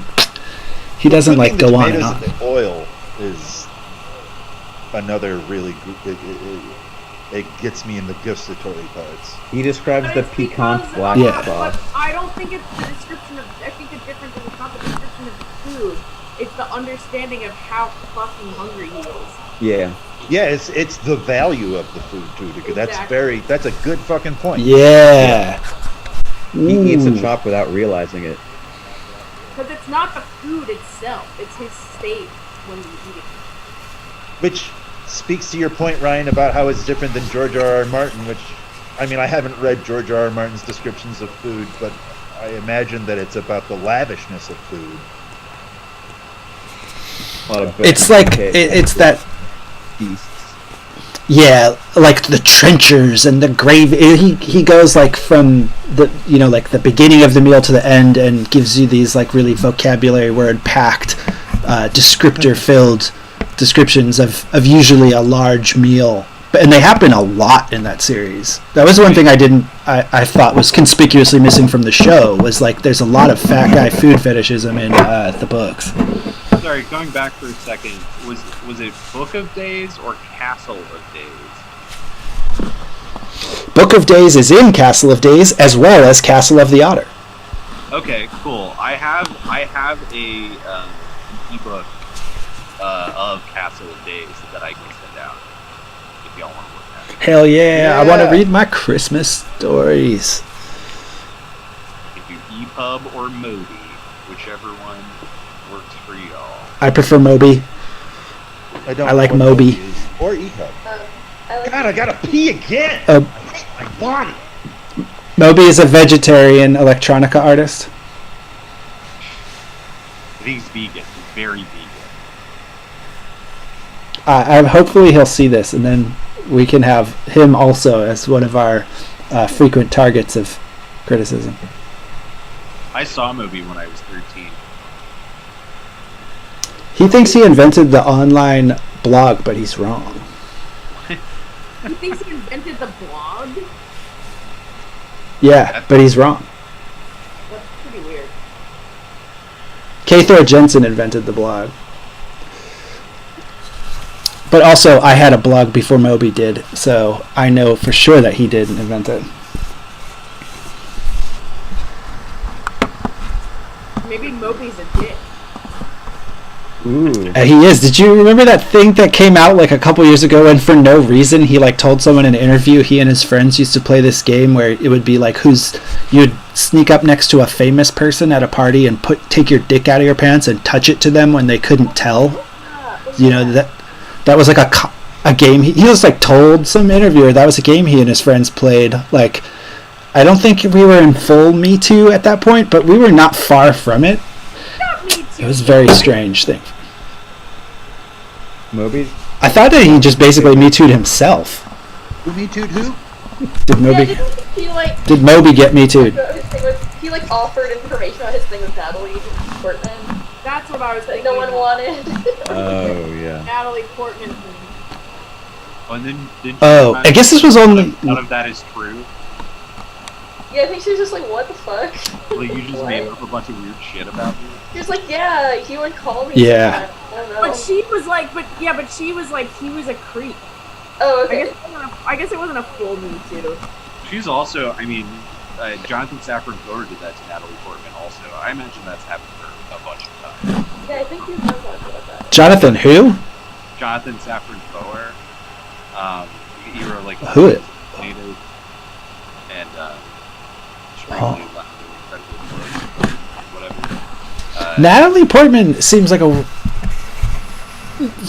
There was a story she told on Letterman about how one time in college, when she got to college, she stepped in dog shit and didn't know what to do, so she took her shoes off and left them by the door of the building she was closest to, like the school building, and then went to her room barefoot and called her mom.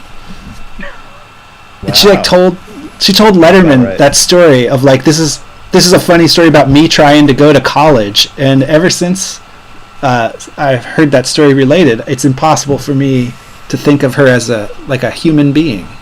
I mean, she's not a normal person, but Yeah. I think that's why like this kind of thing happens, where guys who think that they're really smart think that she's really smart and hot, and so they think that they can have this kind of like deep relationship with her, and it just ends up being them creeping on her like a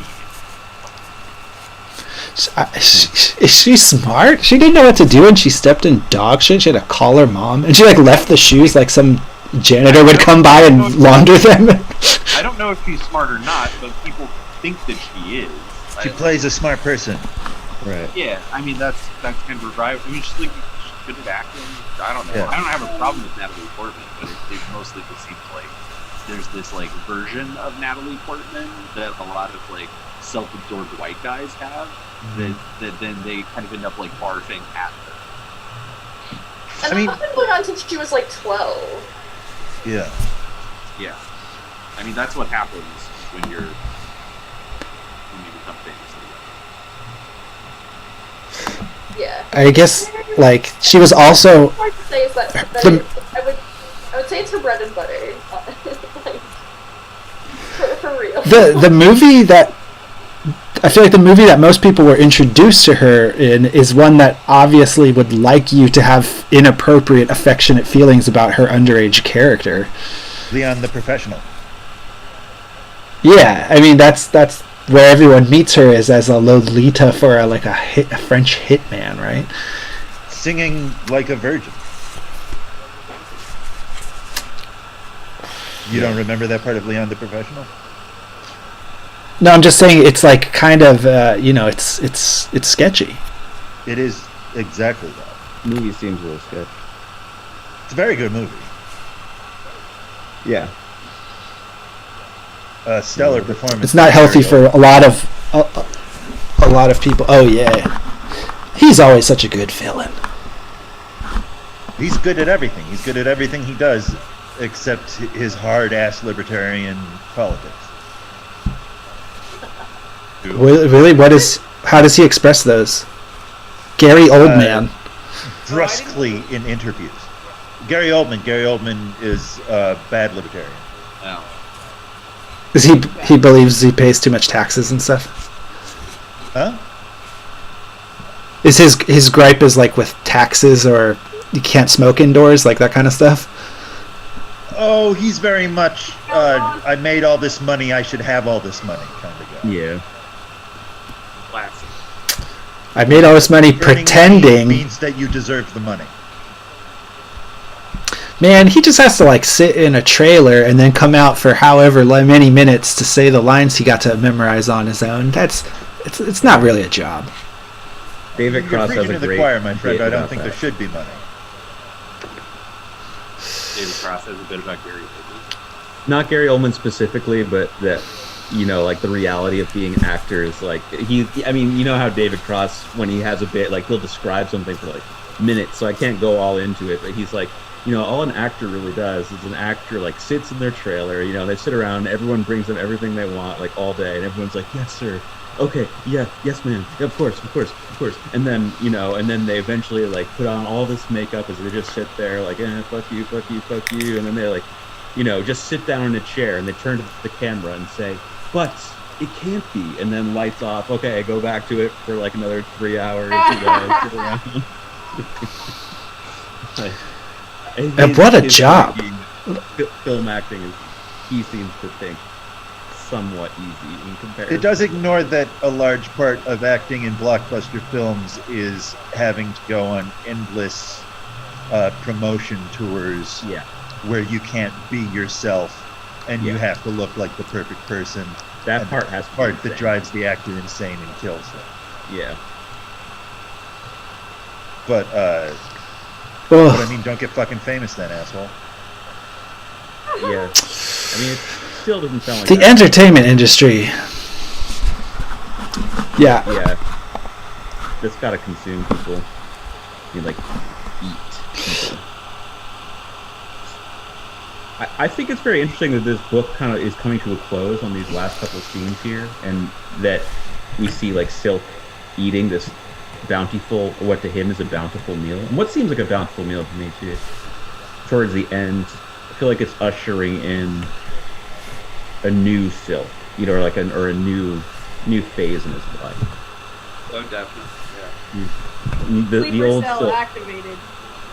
Yeah, it's like, well, Silk's been hungry the whole book, it's kind of this subplot, from like, there's all these, if you like mapped out all the plot points in this book, like one of the colored dots throughout would be like Silk trying to get food, and Silk's struggle with food, and then at the end here, Auk, the criminal, just buys him this nice meal like it's nothing, and you can tell, makes you think like, how much money does Auk have? Enough Let's to talk buy about that as a mirror of Silk's spiritual hunger. Mm-hmm. And then Auk going back into the idea that this is really Auk's story. Mm-hmm. Like Auk's the Auk has the benefit of, he's got that, he believes he has spirituality, but he doesn't struggle with it. He doesn't question it. It's just there, and he turns out to be the actual Moses of the picture. Mm-hmm. So that's why he's the one that can provide the food. Like Silk's spiritual quest is really realized in Auk. Yeah. Auk is an interesting archetype in that way. Like he's just spiritual. There's no struggle. With like you said, Connor. Like right. He's like, your working man's believer. He doesn't have to question whether or not there's God, because he is God. And in being God, he doesn't know that he's God, because if he did, then he wouldn't be. Mm-hmm. The God. I like the part in their meal when God, Jesus, the demiurge, right? Exactly. I like in the meal when Auk is trying to explain the sound a needler makes, and he's like, "Have you ever had a kid throw a rock at you?" And then there's a paragraph of Silk like being like sucked back into a memory of shameful time when a kid threw a rock at him. Like he can't control his powers of empathy. He's just like, if he uses his imagination if someone tells him or gives him an opportunity to use his imagination, he's just like quantum leaps into a situation that applies. Yeah. That's similar to Severian, how Severian when Severian goes into his memories, he's like all consumed by he like lives in them completely. And he'll like lose time. I feel that pain. I do a lot of staring off into space. As much as this chapter is kind of like I think you used the word plotting before, like we go through the ritual, we go through his entire conversation with everybody, it flips in a kind of a very light and speedy way back from Musk, Silk, Auk, and then to Crane, and it's kind of like, I feel like this hasn't really happened in this book before, where we're getting like big jumps from characters within a same chapter. I think isn't there like 3 different scenes in this chapter? Before we've gone to Musk. I think at the end, at the very end, he does. I feel like isn't there a little bit of Crane in this one? Am I crazy? Well, the next one begins with Crane. Maybe is what you're. Oh shit! Yeah. So maybe I think the next one begins with Crane, but I do think we get back to Silk and a little of Musk in the next one too, right? Like a tiny bit. We get to see a scene with Musk, but we don't get Musk's POV, I believe. Like Musk. Right, we get him trying to get that bird back. That bird. That's in 13, I think. Or was it? Maybe I'm wrong. Maybe that's in 12. Bird. All 3 of them are squished up in here.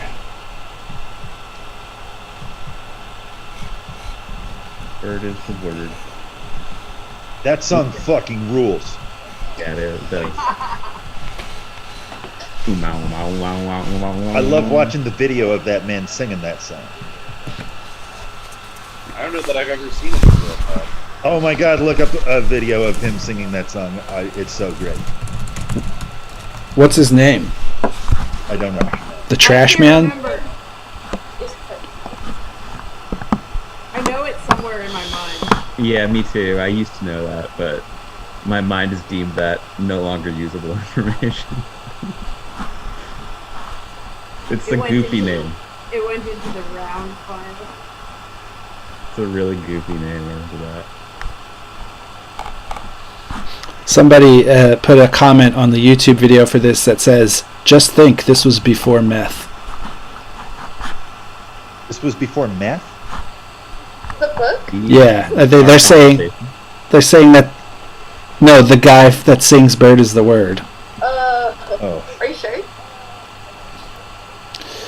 I don't know. I'm just telling you what this. Video, not our video. No, yeah. Okay. Right. Yes. No. Obviously, we That's We're- funny. exist after Funny meth. fact. We're both So if we were on meth, we would be a lot more on topic. I thought he was talking about Gene Wolfe wrote the book before meth. And I don't even know if that's true. It's not true. It was in the 90s, right? Definitely So not. it's 93, I think? 93, 94?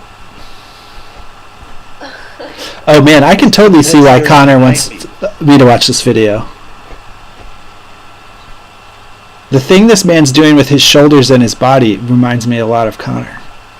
That's why I like it. Yeah, it's something I can very much see you having invented. I love his dance. It is good. This is a great video. It's nice to see someone lose their shit in black and white.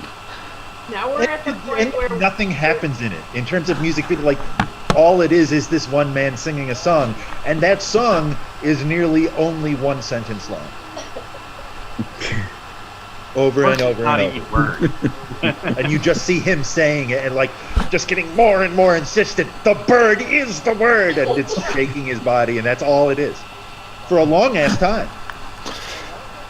It's kind of like a whirling dervish kind of thing.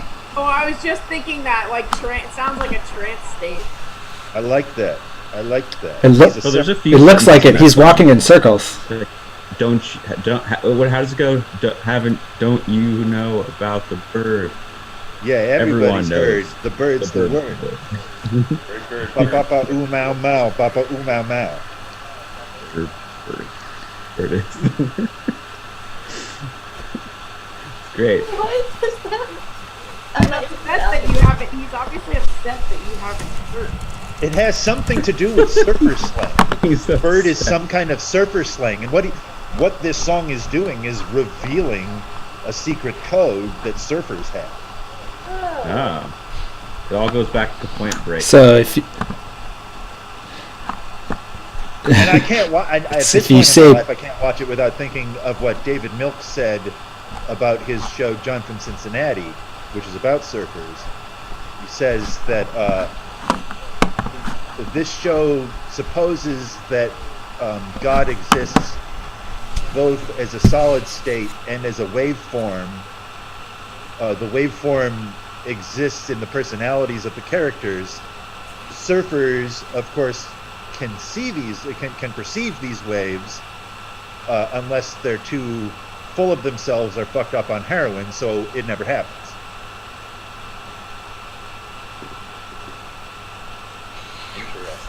I should rewatch that one. I tried to rewatch Luck and it was too If you like slow. I Twin couldn't. Peaks, you gotta Yeah. watch John from Cincinnati. Okay. I feel like I feel like John from Cincinnati comes from David Milk wanting to make a Twin Peaks like thing. What if you don't like Twin Peaks, About 9/11. but you like Twin Peaks: The Return a lot? Yeah, sure. I'd say yeah. Yes. I would say yes. Okay. I would say that It's a reality of it. John from Cincinnati's more Long Sunny and Twin Peaks is more New Sunny.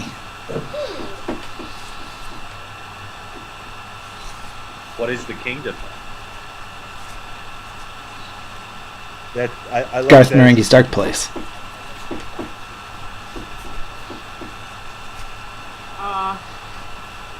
Well, you guys, it's like 2:00. It is exactly 2:00. Yep. We talked about the whole chapter though.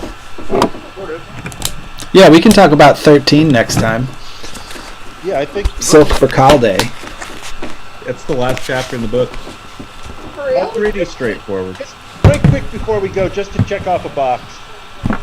I want to zip back to our conversation about genre needing to be niche and not liked by other people. This is why the Marvel movies fail. Because they're niche genre things that are trying to be liked by everybody, and therefore they lose the thing that made comic books do. That's down. Also I because just wanted to say that so we can check off our boxes of things we talked about. Oh, because we haven't talked about Marvel movies. Right, I just needed to mention Marvel. We did it. okay. And Ryan's got the light. We need to mention them because the government pays us to do it. That's right. So we can get our Disney Plus money. I've mentioned Mark. 8 chills. I started a new basket. Ooh. Nice. It's made out of a rope. Oh, cool. Yeah, I feel like it I want to Red. do some rope baskets. That's my next thing I want to do. Here's my progress. I'm making this sweater. Whoa. Wow. Who's that for? Is it going to be crop top? It is going to be slightly cropped. It's going to be longer than this, though. And there's going to be like a little triangle pattern across the bottom. Oh, cool. Wolfpack Craft Club. Wolfpack Craft Club. Yep. Yep. Yep. All right. Well. So when's our 2 next? weeks. Are we going to meet January 3rd? Why not? That seems like when we should meet. And 3. Cool. Chapter 13. Meeting everyone. Chapter 13. We'll finish. Is the chapter book. 13 the final chapter? Yeah, of this book. We're talking about Yes. late, which means I need to finish reading. I've got to reread this shit. I read it months and months ago. Yeah, we're so far removed from my initial read of Nightside. I always read the chapter in the morning before we read. That's because you're a good cook. Yeah.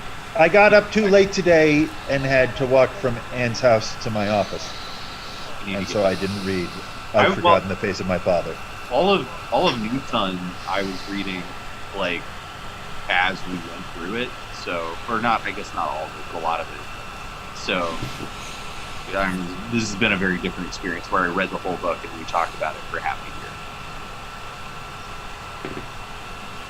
Well, Yeah, I I'm firmly intend still to, reading along Nice. for the most part. I firmly intend to reread chapter 13 before January 3rd. Cool. All right, January 3rd, chapter 13, 1-3. Dan 3. That's right. Perfect. 1313. It will be 4 days away. Well, I mean, we'll all see each other on New Year's Eve, though. Ooh. That's an idea. I can tell. Well, Almost time to sail away to those places where the elves go. something about why I can't do that, but not Hey. on the live stream. What? What? Jen? I can tell you guys why I can't do that, but I'm not going to tell it to the whole internet. Oh, okay. Yes. All right. Well, bye, Internet. Hi, Internet. Been real. We got secrets. See you in the new year. Bye. Bye. Bye. Bye.